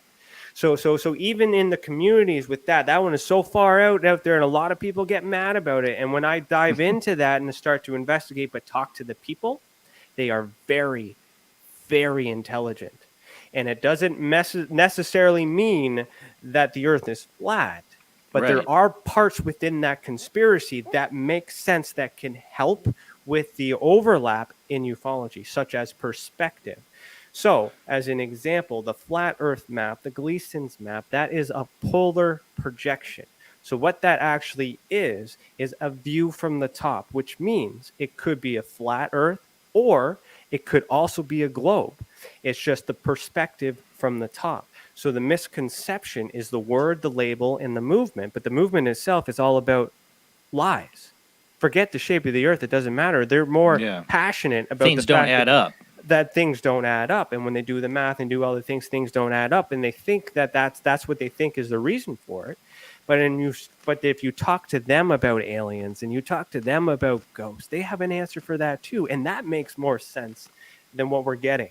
So not saying that that's the shape of the Earth. I'm just saying that as an example, as that community gets shafted, and people don't talk to that because that idea is so out there. But what if they're right? Because I've never been to the moon. I've never been out of my seat, out of my head, like in space. So as an investigator, I can't rule that out. And I can also prove definitively that the Earth is round. But when I use a flat map, a polarized projection, I can make proper, more accurate calculations than I ever could on the Miller projection, which is what we use every day. So like it's perspective. And what brings everyone together is us, the people. So we come back to Tower of Babel. Tower of Babel. We were so smart. We're so great. We're building everything together. And then all of a sudden, and we got too smart for our own good. And then we got separated. And because and that's what we are. We're separated right now. We have little bits and pieces of the puzzle, but we're not. We're also separated by language. Like our language was separated by borders and things like that as well too. So I have a project called Project Babel, and the whole idea is to bring everything back. So every the smart of the smart, the best of the best, and all of these conspiracies, and taking what's fact and what's the best evidence, and putting it together on my database, which is on my website. So it's a visual evidence database, and what I'm trying to do is measure these events with the best evidence and proximity and timelines and things like that too, where it allows other countries to contribute, and then you look at these from a different perspective. Unfortunately, you can't really add proof of the shape of the Earth on this database. But they do. That community does have some very interesting supporting evidence to suggest the possibility of this outer space being here on Earth, not out in space. So that still allows the possibility of there being space, as well as a bigger space in places that we don't have access to. And it also allows for the possibility of things being underground and in the water. Like, there's so many places that we can look that we're not looking. And if we only do what they tell us to do, that's why we're so far away from it. When you look at everything and you bring it all together and you take the good and remove all the fluff, you have the answer. And the problem is proving it. But who do you prove it for? If I'm trying to prove it, I'm not trying to prove it so the entire world can move on and flourish. Good luck with that. Take the pandemic for an example. Real or not real, depending on where you are on that, nobody is doing the same thing to overcome it. We're complacent. We're not getting along. We're not doing anything that we're supposed to do. It's a mess. So there's no way that you could convince the entire population one thought. So we work with the experiencer and we get them in a balance, so that way when they go and talk to somebody else, they're doing better, and then that will spread like wildfire. We start with the person, we start with the experiencer, and even if they believe that the earth is flat, they still deserve the same treatment. They still need to be talked to, and they still need to be challenged. And I'll put this out there. I'm looking for an expert so I can have them on my podcast, because I really want to challenge some of these things. For a flat Earth expert. Yeah. I might be able. I may help. I can try to see what I can find it, because the other conspiracy that's really boggling my mind lately is this mud floods and Tartarian part. Have you guys heard about that at Just all? recently, I saw something on that, and I'm like, "What is this?" Somebody else had mentioned they were getting into that. What is it? The Tartarian race, or is like a just saw that the other day. Extended continent to Russia and things like that too, which would also fit in with the Atlantis and all these other things too. But eventually, advanced technology in the 19th century, free energy, and all these other things. But the idea is that these large cathedrals, these large the Colosseum, all these large buildings in the old world were there.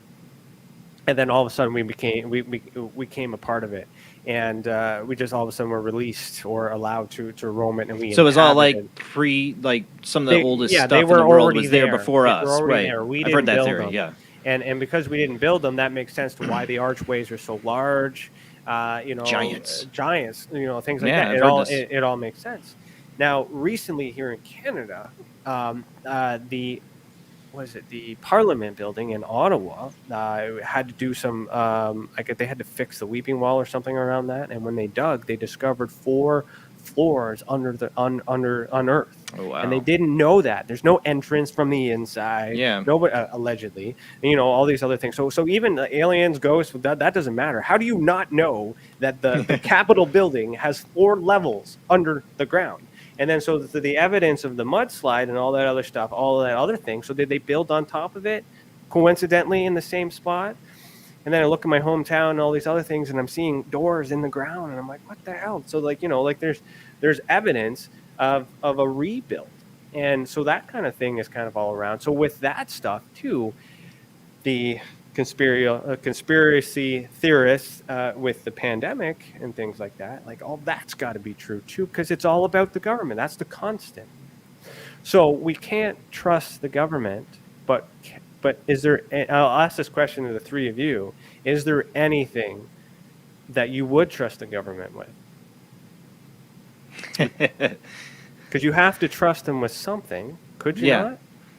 I trust the fact that, for at least in the government of America, that there are some people who are honestly trying to do good, but there's just not enough of them. There are people, especially in local politics, that do. I met them. I know them. They're trying to do good. They're trying to be civic and do for their community or do for their state, or there are people. It comes down to the people, and it's a business.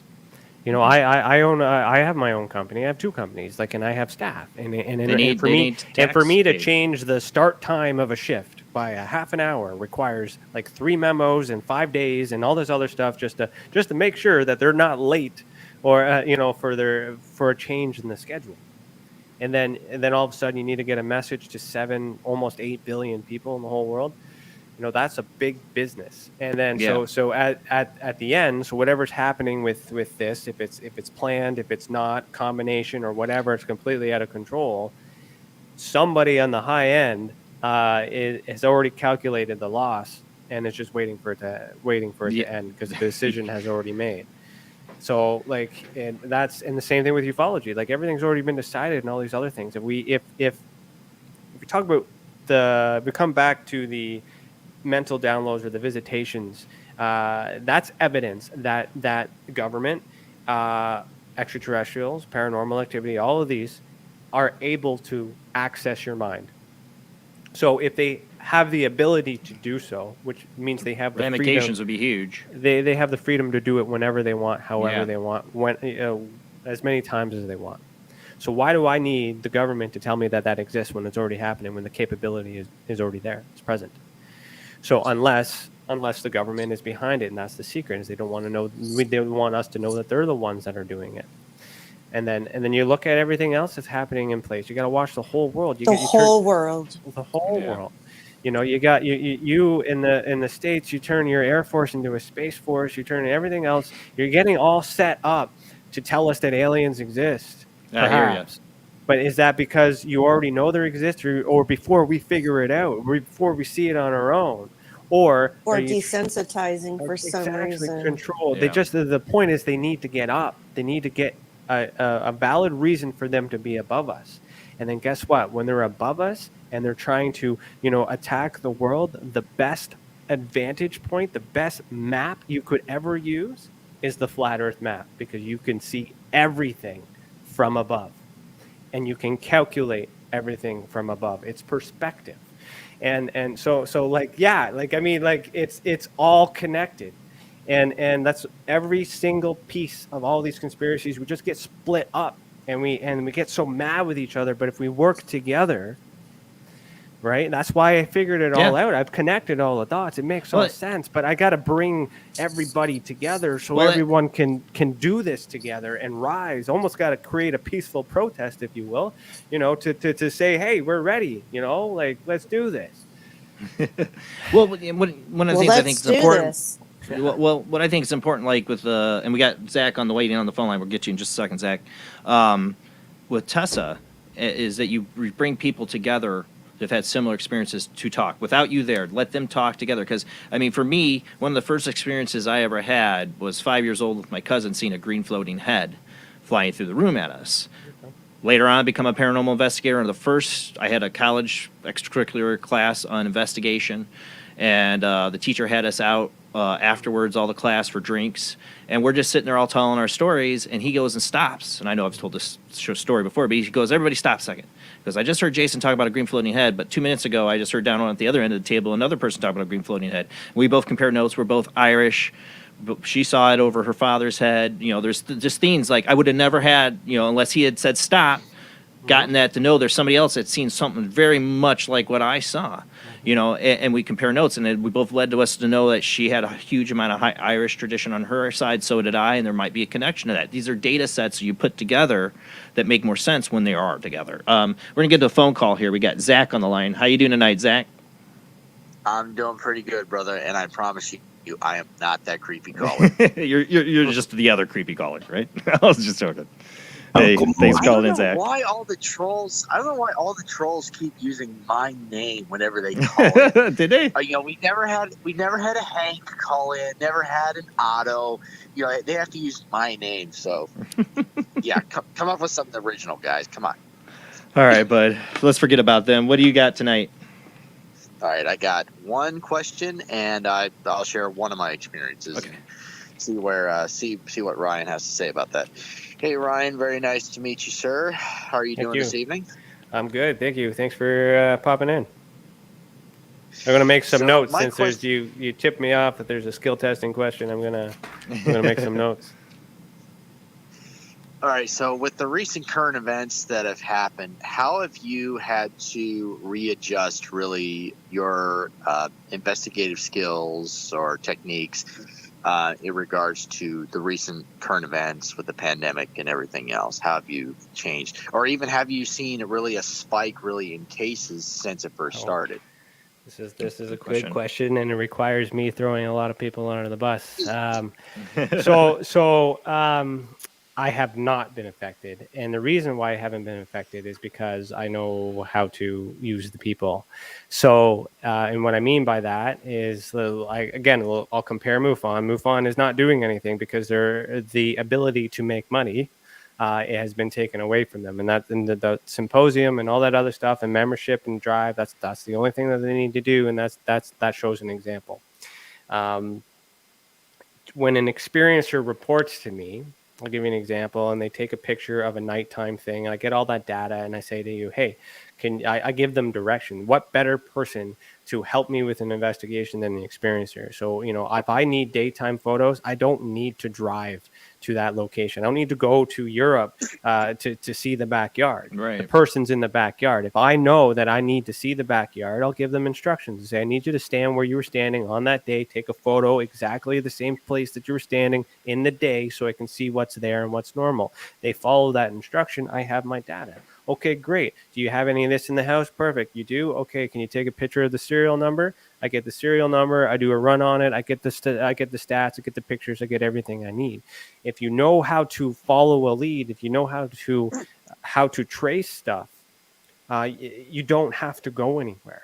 So it doesn't. I've been busy because I'm doing the work. I'm actually doing things. I'm not writing a book. I'm not traveling across the world. Stopping at conferences and telling everybody I just wrote a third revision of the same book I wrote 50 years ago.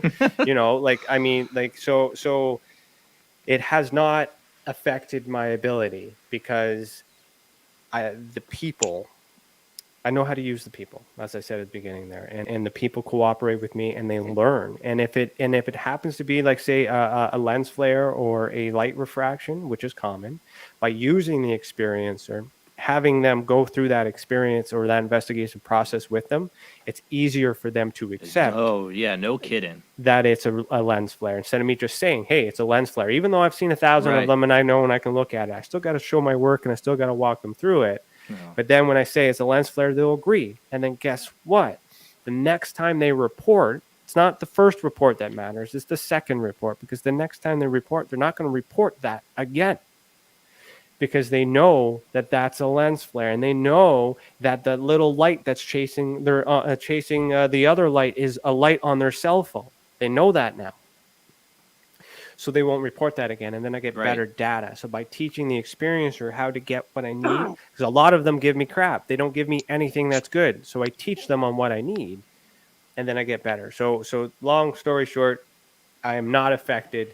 I am more busy than ever, and keep them coming. All right, cool. So I'll share one of the many experiences that I have had. This event occurred about 10 years ago. It was in July of 2012. I was coming back from my fiance's house. She lives in a small town in Arizona, just about an hour outside of Phoenix. And I was driving along a 2-lane highway. It's AZ 87. This was around midnight. I was driving back home in the middle of the desert.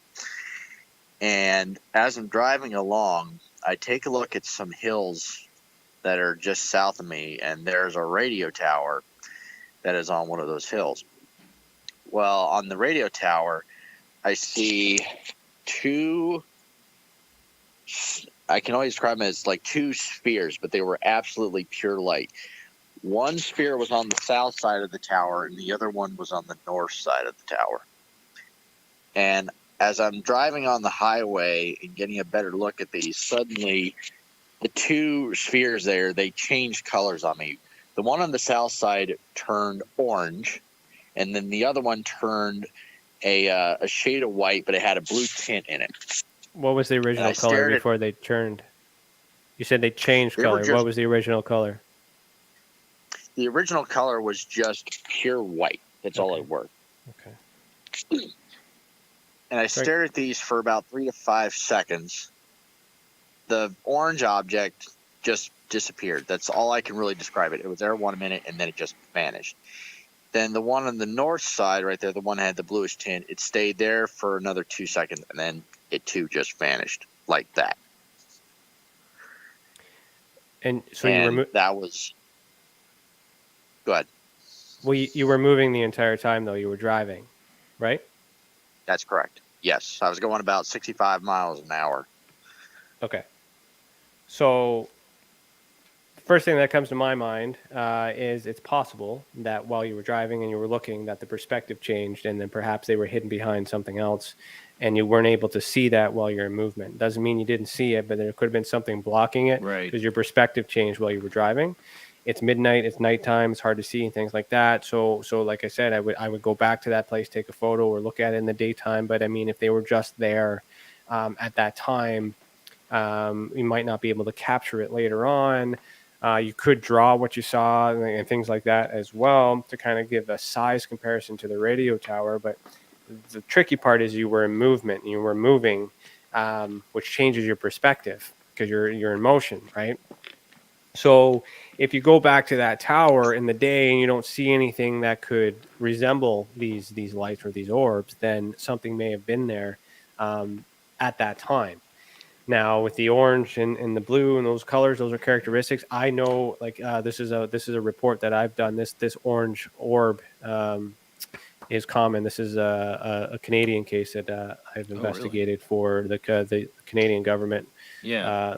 And whatnot too. So that seems to be a common thing in color. But I mean, it's typical though. It's nighttime and you're moving, which makes it hard to capture. You get what I'm saying? So, but it doesn't mean it didn't happen. So what do you believe it to be? In your mind, what did you think happened when you experienced that?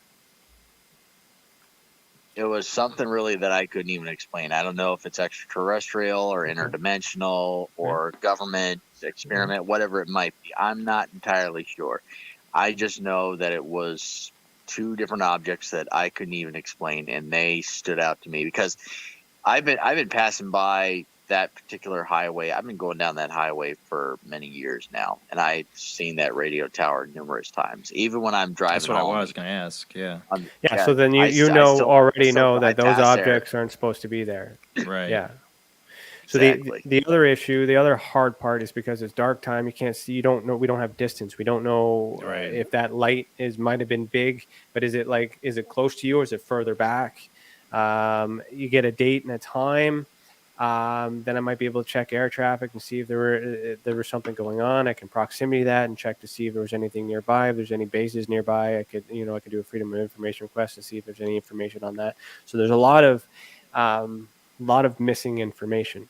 Actually, I'll use this as an example, and this is good, and I believe that something has happened. But a lot of people have these experiences unexpectedly, and they don't have time to get all this data, and MUFON would reject it because they can't do anything with it. But by me educating you now as an example, the next time you see that, maybe stop, pull over, and when it's safe, take a photo or mention, pay attention to the time, the date. Like all those details matter because we have machines and calculations that exist that go back in time to be able to do some calculations to rule some things out. And we just need, it's good that you saw it, but those other things are important too. And it's not really fair to any investigator who wants to work if we don't have the right data to work with, if that makes sense. And that's not your fault because you're driving for an hour. You just left your fiance's place. It's dark. It's midnight. You're trying to get home, and then bam, something happens and it's strange. And then you got to make sure you don't get hit by another car. So you got a lot of things. You yourself have a lot of things going on. So I need the time, I need the date, I need the specifics. And then we'll be able to figure something out. But it still sounds cool. To see that, to speak to that with other experiencers, you're not the only.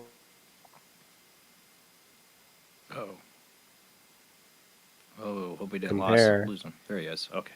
That could be locked used up for a second. Okay. Sorry. So that could be used to compare. So one case on its own with not as good data isn't bad data. It just I need to compare that to the source, to everything else that's been collected, because you might have a description. You might actually have the color, even though you don't have the time and you don't have the date, you have a color. And somebody else talks to me later on and all of a sudden it's the same date. Or they have a date and the location's the same. Then you guys can talk to each other and be like, hey, you know what? I saw the same thing. And then there we go. And more information comes together. So that's just that's where my head went with that. I don't know if that really answered a question, but it's hard. It's hard to, other than I can just be like, I believe you. Cool. Right. But we know you saw something. What it is, we don't know. I don't doubt you didn't see anything. I don't doubt that you didn't. Yeah. It's just, there's a lot going on, man. There's a lot of data. The orb thing always interests me. Zach, thank you for calling in, bud. All right, Brian, thank you so much for answering my question and giving me your insight over to my experience. I'll definitely take that into mind next time I do have some kind of experience on that one. And I do greatly appreciate everything that you're saying, man. I hope I helped. I hope I didn't offend you or anything like that, but I hope I Not helped. Zach. Okay, thank you. I don't get offended very easily, my friend. All right, Zach, you have a great night, bud. Have a good night, everybody. All right, bye. The orb thing always interests me. I saw James in the chat room. What did he say? He said, I wanted to pull this up. All right. I've seen a big orangish red orb, and when it started circling and a little one the same color popped out of the bottom right side while in motion, then in sync, the big one motion. I'm not sure totally what he's saying there, but I get a little gist of it. The orb thing's always interests me. I had guests on Chad and, Linda Dillard, or I got Linda. Alta, sorry. Chad and Alta Dillard wrote a book about their whole experience in New Orleans with a blue orb that abducted them with an alien and everything. They both together with this experience with one other person had it. And I've heard, people see the ghost light orbs and, it could be a whole other form of extraterrestrial, could the orbs be ships or entities? It's such an interesting topic. And orbs is like specific, like circular. Like, could it be a different shape? Could it be an oval? Could it be a light? Like, it's light. That's why with the classification system, we don't say orb, we say light. Because a circled light could change its orientation or perspective depending on how close and far away it is. Right. The flat earthers would use that as an example to show how the moon, how the sun actually moves away instead of sets. It's science, but that not it's a void of information. There's a void of information at times that can create other perspectives and be used to create all the other perspectives when there's a void of information, when there's something lacking in the information. It's the fear of the unknown. Yeah. For some reason, we think that this is not normal behavior, and it's dangerous and it's scary and it's going to harm us. So therefore, we start to think differently. James wrote, because I'm from Indiana, and I've been to Potato Creek. So it was Potato Creek State Park in East Indiana. The summer was 1999. When I saw my only real UFO sighting was a few years earlier than that in Indiana. I saw a huge rectangular ship, cylindrical, I guess you more would say it, ship with no lights that flew 600-700 feet above our heads downtown Michigan City. You had a floating in the middle of the night. As a child, you had. I've had a lot of weird experiences. A shadow all figure. Kinds. Talked to my dead sister. And then you've seen the crap. So you have psychic abilities. Yeah, yes. I call that the paranormal hat trick. So there, it's very. It might be a multiple contactee or experiencer. So you've been selected for something, but all those things are different. They're different categories. But remove the categories. Remove the archetypes. You saw something in the ether, in the alter spectrum. You saw a trans medium, being or entity, and now you're seeing,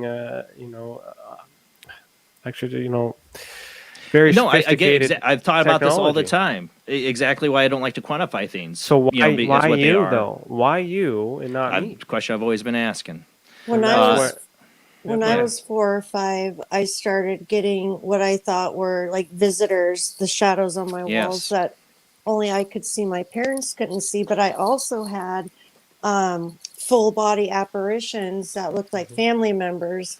That's what kind of got me on my paranormal journey, wanting to know what these beings were. This was the 70s, before a lot of, there wasn't really unsolved mystery stuff like that, but Christine and movies like that got me kind of involved in ITC, wanting to know what these beings were. Are they paranormal? Are they extraterrestrial? Are they a little bit of both?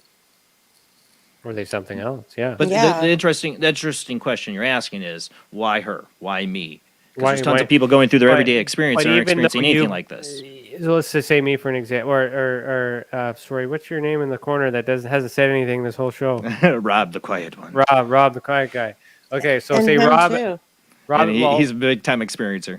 Okay, well, I was just going to use him as an example because he hasn't said anything. So say he wasn't an experiencer, and then you two are having an experience. That makes you two different than him, but you two yourselves are also different because you have different types of experiences. Yeah.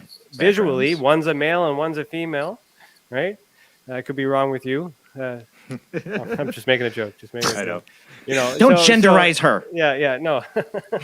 So, Whoops, her. there's still other data that matters. So every individual person needs to measure, but what will all boil down to that can't is the source. So our blood, our eye color, and our hair, and perhaps our ethnicity, like where the DNA part is that ancestral history could I be an did my element. DNA. I had Yeah. like a 1 point something percent of like unknown that kind of caught my curiosity. Yeah, what is that unknown? Unknown. Right? There's a little bit of stuff. Yeah, I have an unknown too, but yeah, like I won't do done those as well. genetic tests. I'm interested, but I don't trust anyone, so Me I haven't done neither. one. It was a All I know is Christmas my present. family history: Cherokee, Irish, German. Man, a lot of Irish, a lot of Cherokee, And everything comes from the east. and a lot of It's German. all from the east. It's there. So But I it mean, is an interesting.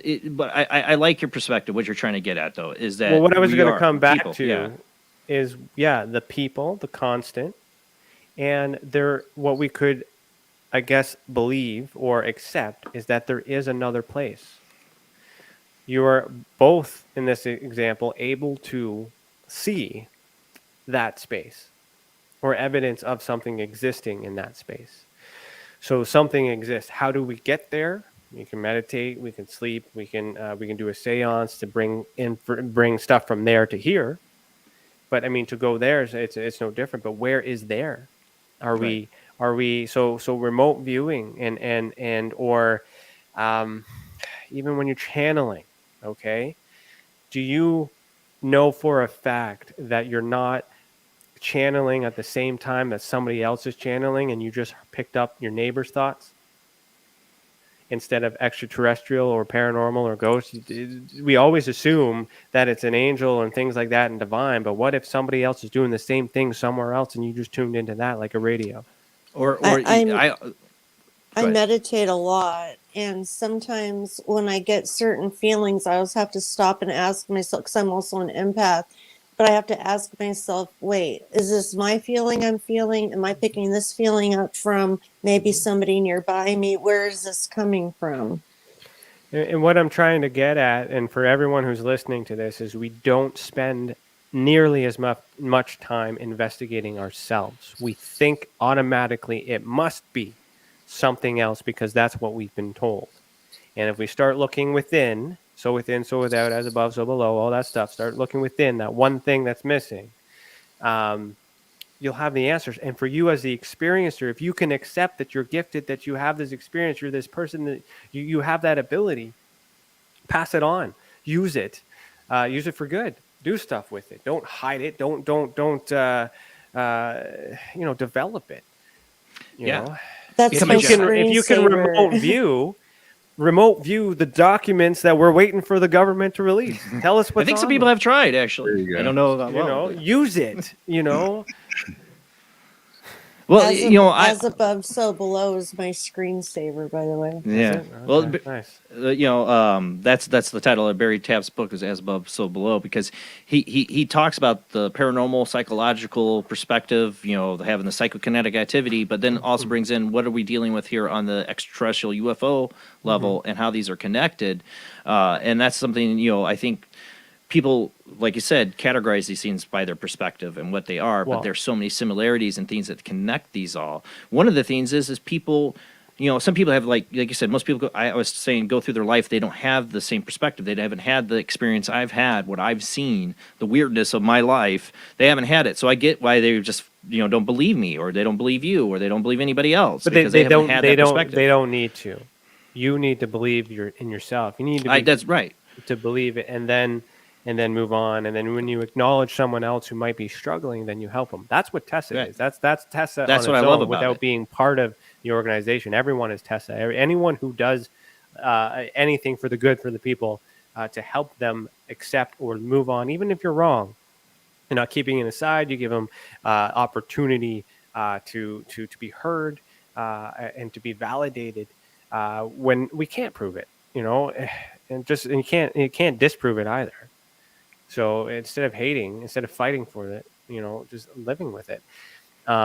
Like, people get mad at me. They say I'm not a real ufologist because I'm not fighting for disclosure. Like, I am fighting for disclosure. I'm just stacking the deck. I'm getting my evidence first. No, you're doing disclosure. I say is the real disclosure. Because I've said this on the show. People have heard me say that. I said I don't really care what the government's going to release. I don't trust them. And everything they're going to say is probably going to be a lie.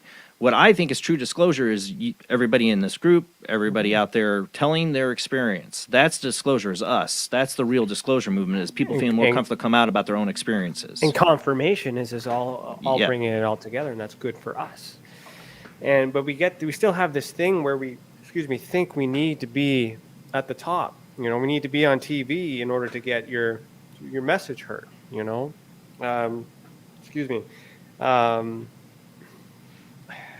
But that's just the way the world works, and that's who controls it, and everything manipulates all that and all that other stuff. And I mean,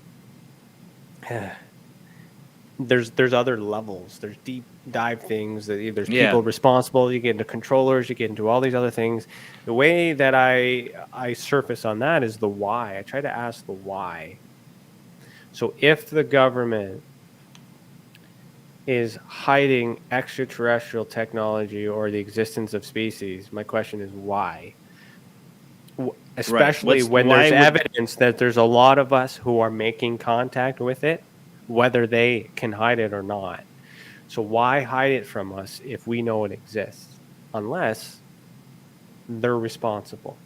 And if they're responsible, then they can be held accountable. And because they're human beings, they can use their own legal system. They can be arrested, perjured, and all that other stuff too. So the evidence shows that it's man-made, human-made, and the psychic abilities may well be just developed through evolution. And there's very little existence and proof of that extraterrestrial intelligence and angels and things like that actually exist. But there's more proof that we have been suppressed and we're more powerful than we allow ourselves to be. You see what I'm saying? Like I see. Like they're still fearful, exist, right? But I'm willing to. I invest in humanity. I think we have a better shot in the dark of surviving than we do waiting for someone to come from another. You're talking planet. about them being afraid of us waking up in the Matrix. Like that's a possible. Become a Neo. It could be when we die. We'll know. But I mean, that's a deep thoughts. We got another caller I want to get to here. 860 area code. I had to call them back because he kept trying to call in when it didn't hang out. Who do we got? You're on the line. Should be able to hear you, but I don't hear anything. 860 area code. Who you got? You're on the phone. Hello? I called him back because I keep calling in and it hangs up. But, I think Adrian, I saw you were trying to call in. What's she saying in the chat room? Trying to call in, but number's not available. I see it trying to call in. I wonder why it's not taking it. I'm getting the voicemail, too. Hey, can you take a phone call for me, Rob? Yeah, I think so. With the new mixer? We'll see. Give Adrian your phone number in there. I don't know what's going on with my phone line there. All right. Hold up. Yeah. So give her your number in the chat room. It's a Zariana. I saw Adrian. I thought, Adrian's trying to call in. Zariana is too. Yeah. Yeah. So both of them. Give your. I don't know what's going on. Why I'm having trouble with that sideline number. It shows them calling and then it hangs up. Because I see both of them. I think I see both their numbers. Sorry about that, Ryan. I'm trying to get the phone line. No, it's all good. I don't know why it's doing that. Let me check one thing really quick. I know I don't have it on Do Not Disturb, right? Yeah, I don't. Should be able to call in. It's weird. Anyways, one of the things I find interesting, too, is how people who have had no experiences through their life suddenly have an experience. Let's say it be a haunting experience, for instance. It sometimes, and I've seen this a lot, changes them. Mm-hmm. And then they go on to have more experiences after that one, almost like an infection or a disease or something like they got the coast disease now. You become more aware. Right. You're looking for it. Like if you all of a sudden, like you buy a new car, you've never seen this car before, you'll love it. And then all of a sudden you leave that dealership and you're deciding whether you should buy it, and then you see it everywhere, but it's been there the whole time. Yeah. So like it's that's that experience. That's how that happens, which means it exists always, everywhere, hidden in plain sight. Like you just gotta know what you're looking for. Yeah. Shoot. See, I just had a number, the 860 area code, and then it just hangs up. Sorry, I don't know if that's Adrian or Ziriana trying to call in, but it just hangs up. I answer it. Let me try calling it back on this one. Is that the same number? It is. Let me see if I can get them online. Calling one of you back. Is Ziriana or Adrian? One of you guys. I don't know which number's which here. See if we can get it. Let's see. Who do we got on the line? It's Adrian from Connecticut. Hey, Adrian. Hi. Hey, Ryan, I have a question for you. Okay. I've had a lot of experiences, but one I had back in 2018 was the only one that really left me emotional, and I had my memory wiped. And I did talk to another author investigator who said this particular experience type is new and there are very few reported. And I want to know if you've heard of anything like this. I'll consolidate it. Basically, I was taken off my couch, and I have reason to believe that was with evidence. But I ended up trying to leave where I was being kept, and I was shot in the temple by a cyborg with lightning speed, and it just melded into my head, and I dropped. I knew I was going down. When I woke up, or whatever you want to call it, on my couch, I was very emotional. Yeah. And for 2 months, I could not I could not even tell the story hardly. It was almost like being a stutterer, where you couldn't open your mouth and get the words to come out, and the tears would come. And it took 2 months to go away. And the tears that came wasn't of grief or sorrow. It felt like it was from a place of betrayal. And someone else said, "Aha, I've heard that before." Have you heard of anything like that? I've heard of. I just made some notes where you're going to. So, can you describe how you were taken from the couch? Like you say, taken. No. Is that an assumption because you went somewhere, telepathically, mentally, or physically? What makes me think physically is that I was covered with a very large blanket that's kind of knitted, and you would have to either stand up and remove it or take a long time to kick it off. And this was completely off my feet at the end of the couch, which would take a lot of effort. And I also had objects that were in a bowl, my crystals, messed with, and they were actually in the location that I believe I was. And for some weird reason, I think I was on Mars. I know it's far-fetched, but from what I saw through a window, it was very, very red dirt, real red. So we have red dirt here on Earth as well. You can be anywhere. So what I'm hearing, if we were to add some belief to that or some acceptance to that, you could have been astral travel. It could have been a remote experience or a psychic experience. So you may not have physically left. But if the blanket fell off, we'd have to do some experiments around how heavy and if it's even possible. But let's just pretend, I can't say pretend, but let's just assume that's the way that it is. The fact is that it was on and then it was off. You saw what you believe to be a cyborg, so I'm assuming that means like a machine of some sort. Half human, and I believe it was female. It was lightning fast. Lightning fast. I saw the eyes. The eyes were real. Those were real eyes. Human eyes, yeah. So. But it was through a visor, like a thin, long visor. So. Okay, so it's very. I'm trying to visualize it. So. Yeah. And then from there, then the event had finished. You wake up, your emotion, you have a little bit of trauma, and you were worried about it because it felt so real. And then after a couple months later, you felt better, but you didn't say what you did to feel better. So what happened in a couple months? So little by little, I was able to talk without crying. And eventually I would just get watery eyes, they'd fill up with tears. And then I could talk about it now without the emotion. But it took several months. And the fact that it felt like a betrayal And several other people have said, yep, we've heard this story before. Very unique, getting shot in the temple with something invisible that just takes you right down. I felt it go into my brain. Like you could feel it starting to meld through your skull. It was very bizarre. Have you Really had weird. any X-rays done after that? Any just to check to make sure that everything's nothing's in there? No. You know? No, Yeah. no. So yeah, so I've had implants, but not in my head that I know. So I have heard of that stuff before. Cyborgs have been mentioned before as being seen. Like, I mean, what's interesting is this visor. I've heard that before, so that's a very interesting characteristic about this. I drew a picture of it in the whole scene. I would be interested in seeing that. If so, our reporting system, tesacan.org/reporting system. That's what gets you in. It'll ask you specific questions, kind of like what I'm asking, to kind of pull more information out. But what's common? Like I can't say send it to you. A lot of people do sleep. Everybody sleeps, and we do go somewhere when we sleep. If you're seeing something and you're going somewhere in your sleep in this space and time, that's what we'll measure. That's what we'll document. We can't really disprove it or prove it because we already know you're in a meditative state, whether that was intentionally or not intentional.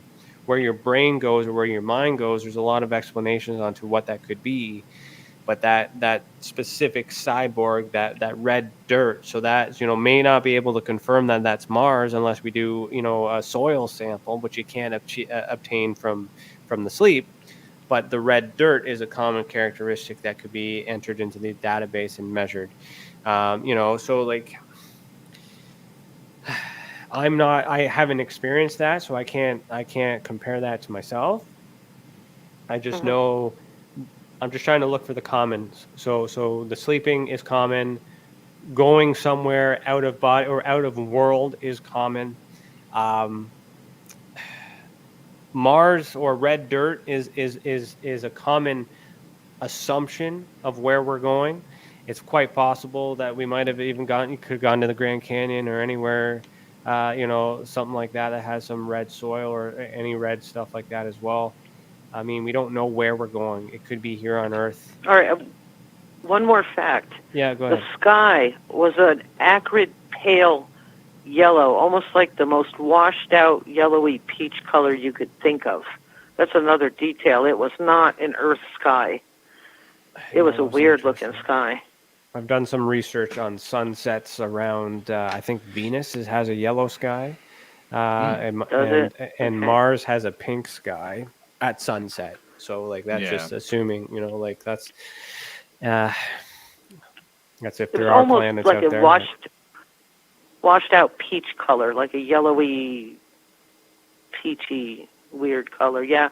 So this was one of the experiences that just bothered me the most because all my other ones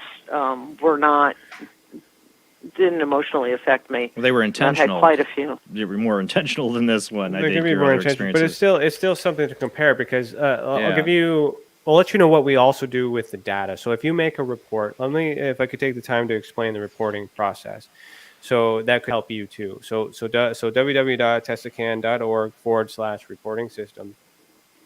You answer those questions. It's conditional logic. So if you say no to something, you're not going to get those questions for that. If you say yes, then it's only going to ask you questions relevant to what you answer. So it's a little long, but it's very specific. Right off the bat, when you get to the end, 9 times out of 10, you might not even hit submit because you might have figured it out for yourself.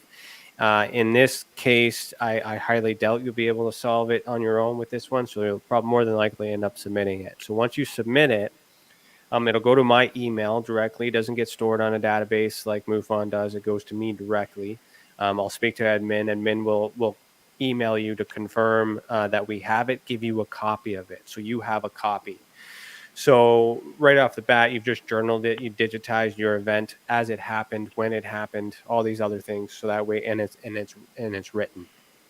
Within that, there are questions like, what do you want me to do with it? What are you looking for? What do you think it is? What do you not want me to do with it? So because you fill those out and you get a copy of it, that becomes a contract.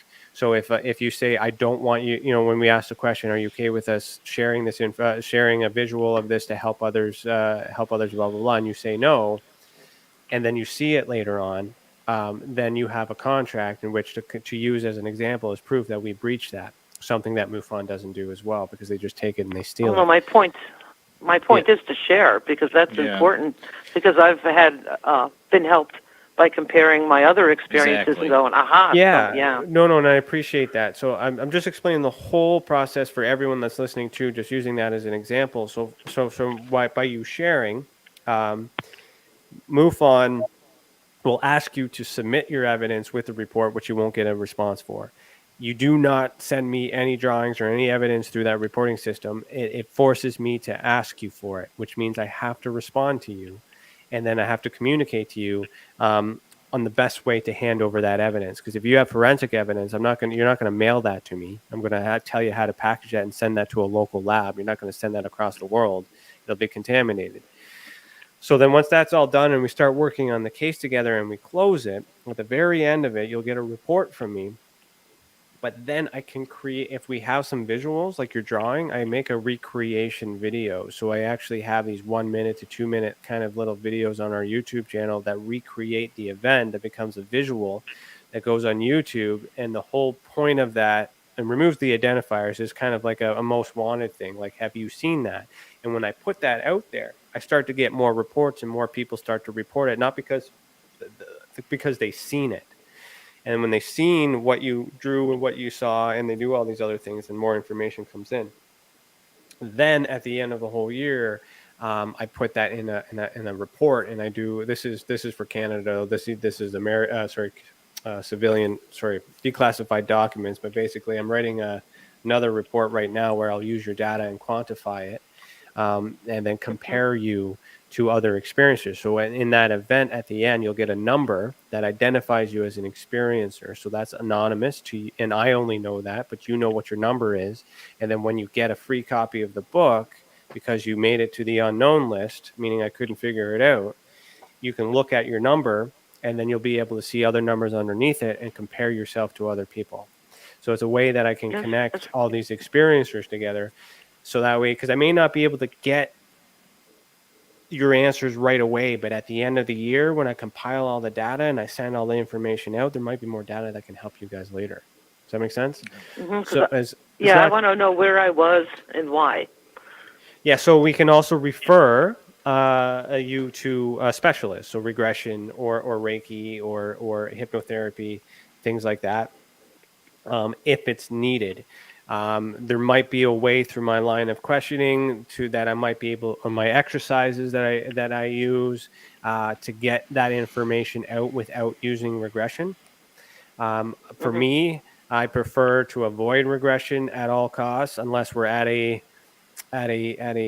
standpoint, because as soon as you do that, you're contaminated. You believe everything that comes out of that. You unlock it, and you can't go back. You're awoken. So I try to get everything I can prior, and then you do that, and then we compare. I would only do it if someone was interested. Only if someone else wanted to, because I don't need it therapy-wise, if you know what I mean. Yeah. I'm over it. We got to go to our last commercial break. Adrian, thank you for calling in. Good talking to y'all. Definitely Thanks, Ryan. Thanks, everybody. Definitely check out his TESA organization. You want to give that out one more time for her? So the reporting system, tesacan.org/reporting system. Check that out, Adrian. All right. Thank you for calling in. Bye. All right. We're going to our last commercial break. We got about 25 minutes left after that, and we will continue to take your phone calls and much more to talk about. Time go. Oh, that's the wrong clip. I have a caller on mine right now, too. And Rob's got a caller. We're going to go to commercial break. We'll be right back after this really short commercial break.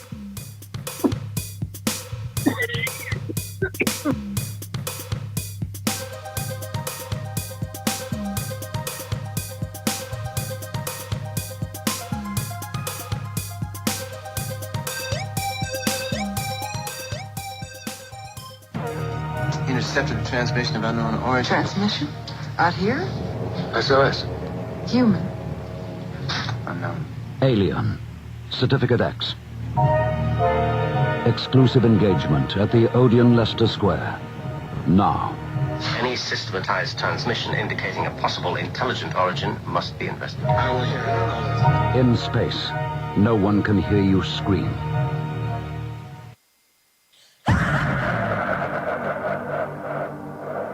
If you are interested in discovering the truth about the paranormal and want to hear from leading researchers in the field, join Justin Brown on his 3 weekly shows named My Paranormal Soapbox, Necromancer Live Show, and the Supernatural Symposium, live on Facebook, YouTube, and InterfaceDeath.net.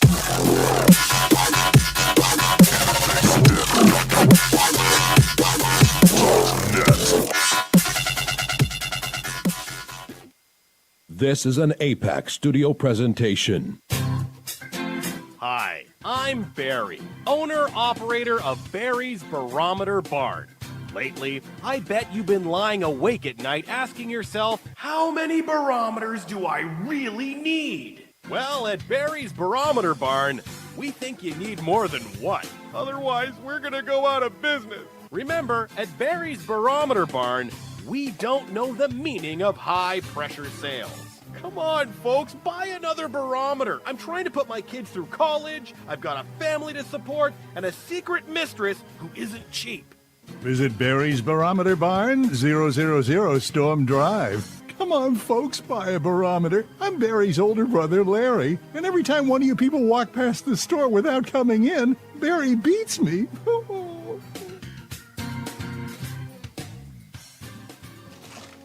Heat 'em up.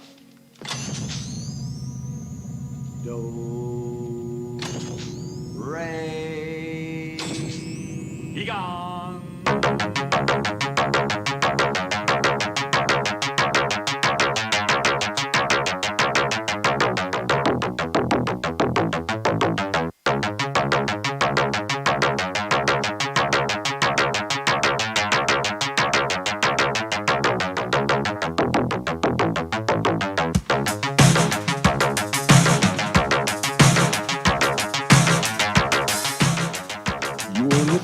Paranormal Soup, bringing you the weird every Sunday night.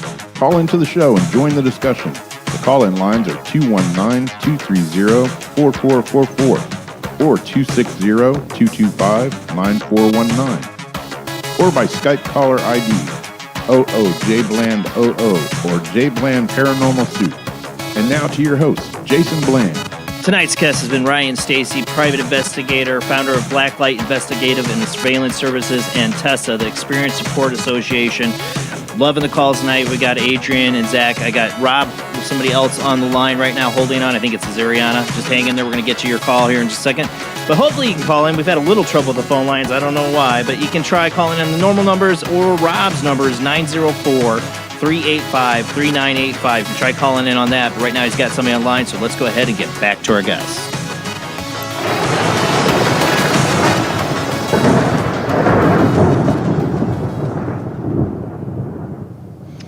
All right, Rob, you said you got somebody on the line? Yep, I should. All right, let's go ahead and bring him on. Hello. Hello. Yes, you were right. It is a Ariana. Psychic. Oh, chat room. Yeah, I tried, but I got voicemail. So, thank you, Rob, for shout out for that number. Yeah. Hello, Ryan. Nice to see you. Nice to talk to you. Hello.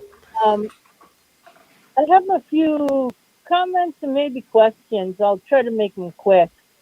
From the time I was about 5 to into my 20s, I had something that, UFO, aliens, whatever you want to call them, grays, had given me was Jason. No, I have told Jason before. It was a little pyramid shape. Oh yeah. Gray. It wasn't a rock. It wasn't aluminum. It wasn't anything that was. I would say a rock, but it wasn't anything. It was lighter. It was a different material, and it wasn't metal or anything.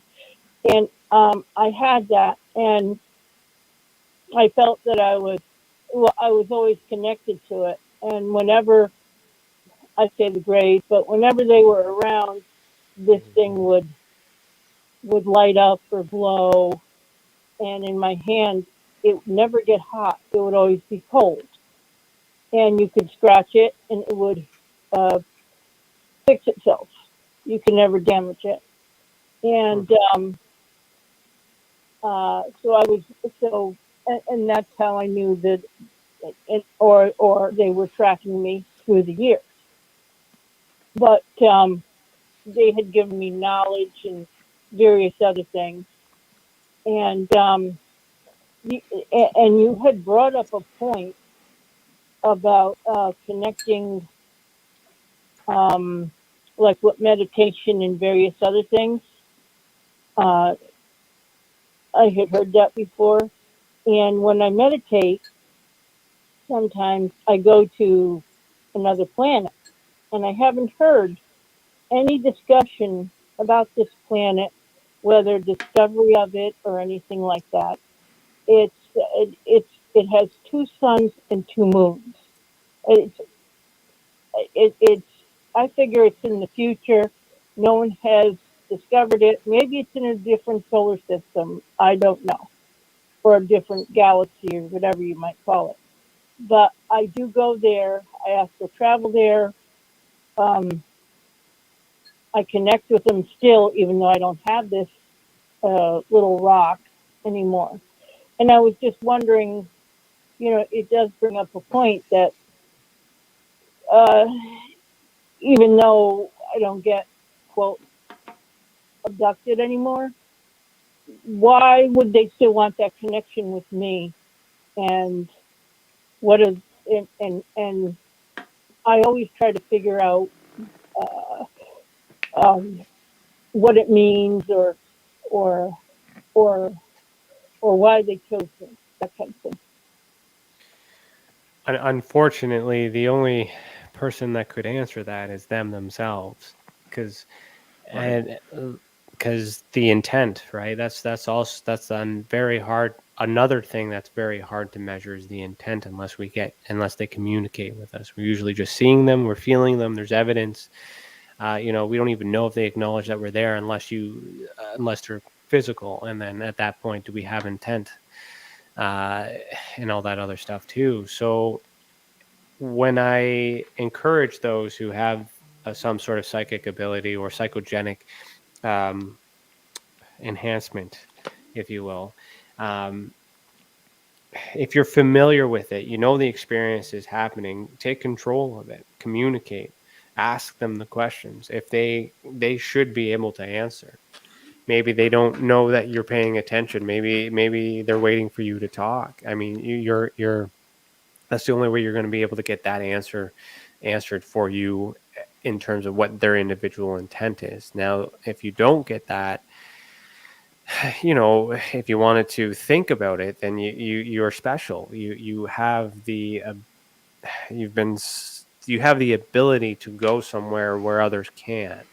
You have the ability to imagine, even if it's make believe, we don't know, but even if that's a possibility, you're able to think of something and all the mechanics that would make sense of a planetary a planet that is able to inhabit two suns and two moons. There's a lot of data that needs to be absorbed in order for that to be visualized. Now, so which means that that doesn't necessarily mean it's all made up. It's just there's a lot of data, so it could be very well another place. You know, like the only place that I know of that has two suns and two moons, like there's another flat Earth theory that kind of comes with that, with the inner Earth and things like that. So it could be still here, but I mean, again, you don't know where you're heading, and you said that you're not abducted anymore. Could you elaborate on what happens when you were, like what happened on the last one? Well, uh, I was I had hybrid children. That's all I can. Okay. Okay. Uh, So you know, did you have a problem with that conceiving prior to that experience? no, Okay, so it's okay because there's sometimes there's that people that infertility and miscarriage and stuff like that. Then all of a sudden, boom, they miracle baby and things like that. I mean, there's theories out there or hypotheses that suggest that you mentioned gray, so the gray could be the future human, like time travel and things like that. That we might have died off, and then they're trying to change things, and they're trying to make it might not so much be you that's important, it's the child, for the future. Really need you to need these people to have these children. They need the children. So it's thinking ahead of the act and things like that too. That would make sense. There's a need for it. But again, talking to them and understanding the intent, we'd also need to know where we're heading in the future. There's a lot of missing information there too. So what do you believe is the reason for all that? I don't. I mean, if it was the fact that you are chosen, Mm-hmm. I mean, I don't feel special, But if that's the case, I I grew tired of it. I felt like I was being followed all the time. It wasn't my choice. I was getting very mad. Yeah. The fact that I felt pregnant, and then it wasn't there. Like the day after, it's like an invasion. You know, Well, yeah, and there's feelings and associated with that too that need to be treated and dealt with in a proper way. And if you don't have any closure or validation or people to talk to, that can be hard. I would recommend Experiencers Anonymous because we do have a lot of people that have experienced that type of event. There's a lot of sexual assault as well that happens within that phenomenon. And I mean, the first thing I think of with those is a human, and just the trauma is just so bad that you're visualizing an extraterrestrial. But with Experiencers Anonymous, you could share that with a group in a closed environment. And if I were to say with the odds from what I've been told, it's common because I'm getting, as the CEO and the founder and all this other stuff, I'm getting questions saying like, what kind of resources could we provide for those that are experiencing these things? And we're working on that right now. So Experiencers Anonymous, it runs every Saturday, 2 p.m. Eastern time to 4 p.m. Eastern time. Currently, we're doing it in two formats: one on virtual platform, the other one on Zoom. So the best way to get signed up for that is you can go to tesacan.org/EA, or just sign up for the newsletter at the very bottom, and you'll get an email of all the things that we do and whenever they set up my podcast and all that other stuff. And then it's free. So it costs nothing to attend. You just show up, you can listen, you can be hidden on your camera. You really don't have to identify yourself at all, and you don't even have to say anything, and you just listen. And if you hear somebody say something that's similar to you, or you can bring that up, and other people might come forward and say, you know what, that happened to me too, and this is how I dealt with it. So for things like that, I mean, I cannot say it didn't happen. I can hear in the way that you're talking about it, I can hear the hesitant, I can hear how uncomfortable it makes you feel. And there's that little bit of trust, but you're not trusting 100% because you're still trying to, it sounds like you may be still trying to believe it didn't happen, but it still might have happened. So, all I can say is you're not the only one. And that is a phenomenon in which I'm exploring very carefully. Because they're in my position, similar to the Jan Harzan, it's like it's a crime. So if it is a human being, I'm a little bit more aggressive because I'm looking to charge and all these other things too. But whereas in the EA, there's a lot more females, and they would be able to talk to you properly about those experiences that you have. And to be completely blunt, I do not know what it's like to be pregnant and to not, Right. you know, I don't have those emotions. So I'm not the best person to relate to that, other than you're not the first person to tell me that, and me not being able to have an answer for you, and I'm sorry. But if you're able to make contact with them, try to communicate to them and try to get them to answer it for you. And if you don't have an answer and you feel something, pay attention to the feeling. If you feel good, then that might be a yes to the question you're asking. If you feel bad about it, that might be a no, or you need to ask it in a different way. Even if we don't say anything, even as human beings, we give off energy. You can go into a room and tell when there's a lot of people in a negative state. You feel that, especially as an Cut empath. the tension with a knife. Yeah. So you don't necessarily need to have them say, I picked you up for this reason and I'm doing this. Read the room, feel the energy, and see. And if you have control in that, if you have that ability to speak and you don't want it to happen, then say stop. Like there's a lot of things. I hope that helps. Kind of went a little Well, side. Ziriana, thank you for calling in. Yes. Thank you, and everybody have a great night. And I'll look for that, Ryan. Thank you very much. You're welcome. Thank you. All right, we got one more caller on the line, on my line that got through. Let's see, who do we got on the line? Hello? Hello, who do we got? Hi, this is Mac. And, I'm not answering that.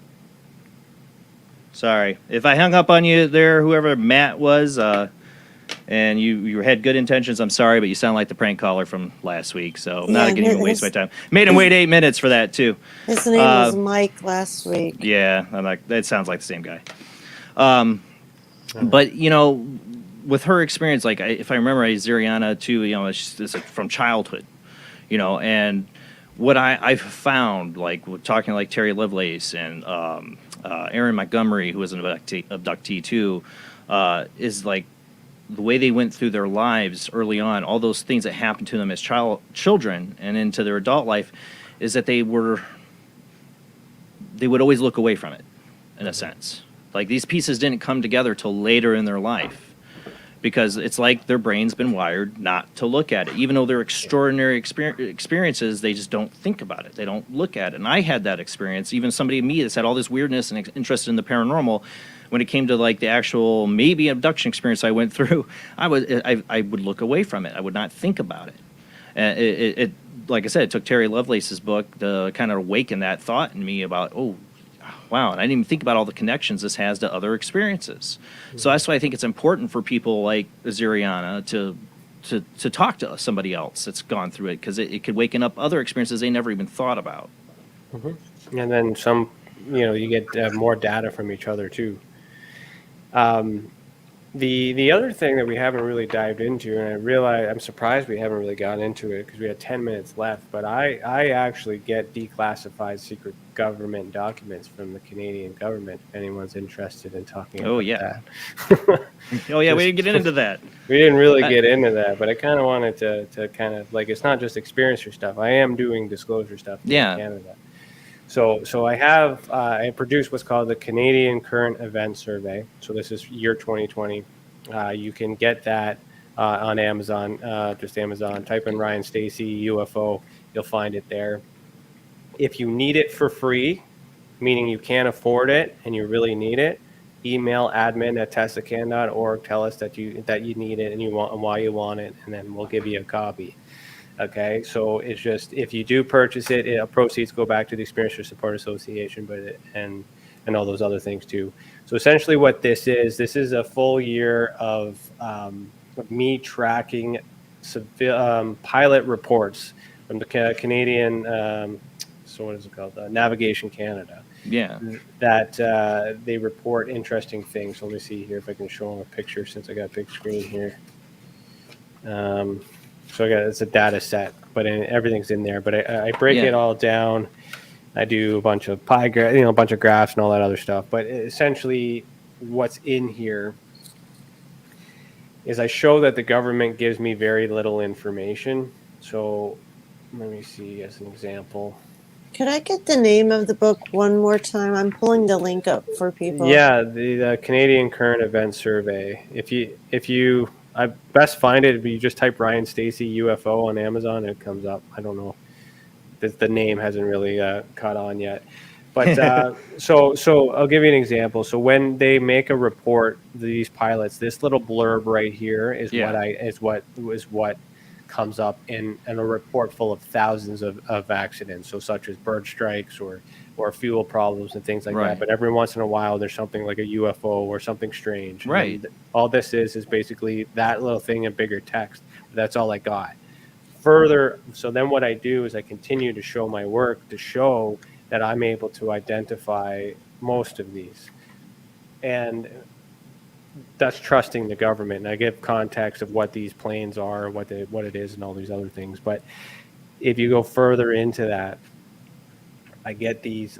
In order to do that through Freedom of Information requests, I get declassified secret documents, flight logs, and things like that. So when you get them, so I'll use Greenwald for an example here in America. It's good, or there in America. It's good that he's getting these documents. He's putting it on his website, and everyone can grab it, and everyone can write a story about it. But there's more data in these things than you realize. So with getting the actual document, what I do is I break down what these abbreviations mean, and I kind of give you a visual. This is hard doing it backwards. A visual of the planes that are actually used in the explanation here. So this particular case that I'm holding right here is also referring to this. So there was a bright object that chased an aircraft at a high altitude at a high rate of speed with no radar.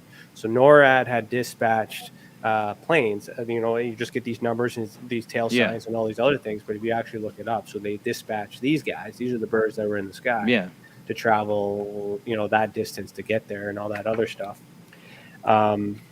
And so I basically break it all down to show and rule out most of it, but I'm still left with things that can't be explained. So for an example, in this one here, this is a civilian report. Okay. Yeah. And it's got three, kind of hard to see. I got a video that goes with it. I did some really good work on it. I was able to show the trajectory over Canadian Forces Base in Edmonton. I contacted, so this is going to kind of wrap it up in a sense here. Everything that was in there before, I put that one civilian case in there. That means nothing to the government, but because I just showed all the stuff through this whole book about what the government does and compared that one civilian case, it hooks them, because once I already had the video and I contacted the government and I asked for freedom of information requests on that specific details. They told me no record exists. So I said, well, I have a video of something happening at that time then they come back and say, well, we're not saying that the event didn't happen. We're just saying we didn't have a record. So then when I show them the video, it gets I asked for an explanation and it gets transferred to another department. And then all of a sudden that email that I had disappeared. So there's a lot of circumstances around that. And that's kind of detailed in that too. So what I was able to display is that I had something that couldn't be explained. I ruled everything out. It was over a military base, and the government denied making a report about it. And there's other things in here that says no threat found, which is very interesting because you have a bright light that's chasing aircrafts, and then you consider that no threat. So you have to know what that is in order to establish it a non-threat. So when you look at it that way in terms of context, it's so this bright light that chased this aircraft that was not on radar is not a threat. And then that kind of saying, breaking it all down and things like that too. The reason why I do this is this is for the scientific community so they can understand that I know what I'm doing in terms of evidence. The Ultra Spectrum Paranormal Report, the one that I'm writing right now, is about all the experiencer stuff, which will couple to this. This reinforces the other stuff because the other stuff is taboo, but it's still done in the same way, in the same method with the Ultra Spectrum system. The point of these are study books. These are case files. It's not a novel. It's not it's not a research paper. It's an investigative report. So if you're an investigator, you can look at it. You can learn some things of what I've done. You can rip it apart. You can say I missed some stuff. I put everything out on the line to be completely to show my work. But the goal is to have enough data to take that to Parliament and try to get some answers. So these methods that we put in place, like call your government, call your congressman and get them to do this, that's just annoying. Like, I mean, nobody likes to be bothered. Nobody likes to get 1,000 emails. It's a lot of wasted time and effort. Some, like I said at the beginning, without the right data, the scientists can't do their work. The forensics can't measure anything. You can't go to Parliament unless you got data and you got research. You need to give them something, but you also need to ask the right question. So I'm not going to say, does aliens exist? Of course, they're going to say no, but I'm going to say something such as, like, if I take the civilian case as an example, like, are you aware that this object was in the sky on this date at that time? And why is it not a threat? And you said, no, you weren't aware of it. Okay. Well, then you're not aware of this object in the sky at that time. Is this a national security breach? Are we in danger? I don't mention aliens at all. I don't mention any of that. I just simply point out the fact that something was in our airspace and you weren't aware of it. That's you said over a military base too. Over a military base. That's the problem. So do you have an answer for me for that? I don't care if it's aliens. I just want to know what it is. It's not a drone. And this is why. It's not a blimp, and this is why. So tell me why you don't know what this is and why it's over that military base. And then from there, I'll get a different answer. And then from that answer, I'll be able to take more information. So the reason why I'm able to get declassified documents when nobody else can is because I'm asking the right questions, and I'm reading the documents, and I'm observing what evidence exists. It talks about a video, ask for the video. It says it was transferred, ask for the name of the person it was transferred to. So all these other things too, there's ways of doing that. So my website's being rebuilt right now, but once it's launched, we have the ability to blog and write and bring out more Canadian. I have all the documents. I did a massive buy, and I asked the Canadian government to send me a copy of everything they have, and I have them all. Oh, wow. I have all 9,500 plus and in my office. I just have to digitize them, and I'm working on that. It's going to take time. It makes sense. Well, I got a team for that, and I'm just waiting for the website to be built so that way it'll be accessible. And then it's not just putting them on the website for people to take and write stories about. I'm going to be showing you where they were. I'm going to be recreating them. I'm going to break it apart. And here's the thing with redactions. When the redacted process here in Canada is like I get a letter saying we found it, but we got to talk to the third party to see if they want to redact it. So depending on the file that exists, if it's not damaging, they won't be as thorough with the redactions, but the next one they might be. But if you're tracking the persons of interest, the locations, and all this other stuff in all these documents, you'll be able to figure out who was redacted in a previous document because of other associating things that weren't redacted because they weren't thinking about the other documents. They're just thinking about that one. So in doing that, I'm able to put some very important people in the room that's discussing unidentified flying objects in Canada that came from Germany that also then was provided to the United States around Operation Paperclip. And Canada has what's called Operation Matchbook, which is the same thing. Yeah. And we have Project Magnet, which is the equivalent to Project Blue Book. Canada has a very, very similar story where it exactly involved, but yet no one talks about Canada. And the ufologists that are involved that are Canadian are focusing on America. Why? Because it's ratings and it's popular and it's an easy sell, but they don't do any work for Canada. The only people that did work for Canada are dead. And unfortunately, for you, if you are any Canadians out there, I'm all you got. So please, please head over to my website and get connected. And if you want to investigate and you want to help, I definitely need it. Because I did all this on my own. I could use a second. Do you have the website name before we go? Yeah, www.tesacan.org. TESACAN.org. All right, and I guys, just check post that for out. them everywhere. Yeah. Oh, Yeah. perfect. Thank you. I'm also on Facebook, facebook.com/Heed the World. I am on Twitter, twitter.com/HeedTheWorld_RS. I will warn you, Twitter is deliberately used to stir the pot. That is a strategy. It is a social experiment. I piss people I off got rid of my on Twitter a long time purpose ago. on Twitter to expose the human element of that. So you may experience some of that if you are trolls. I love the trolls on there, but if you're an experiencer and all those other things, I am pretty patriotic on that.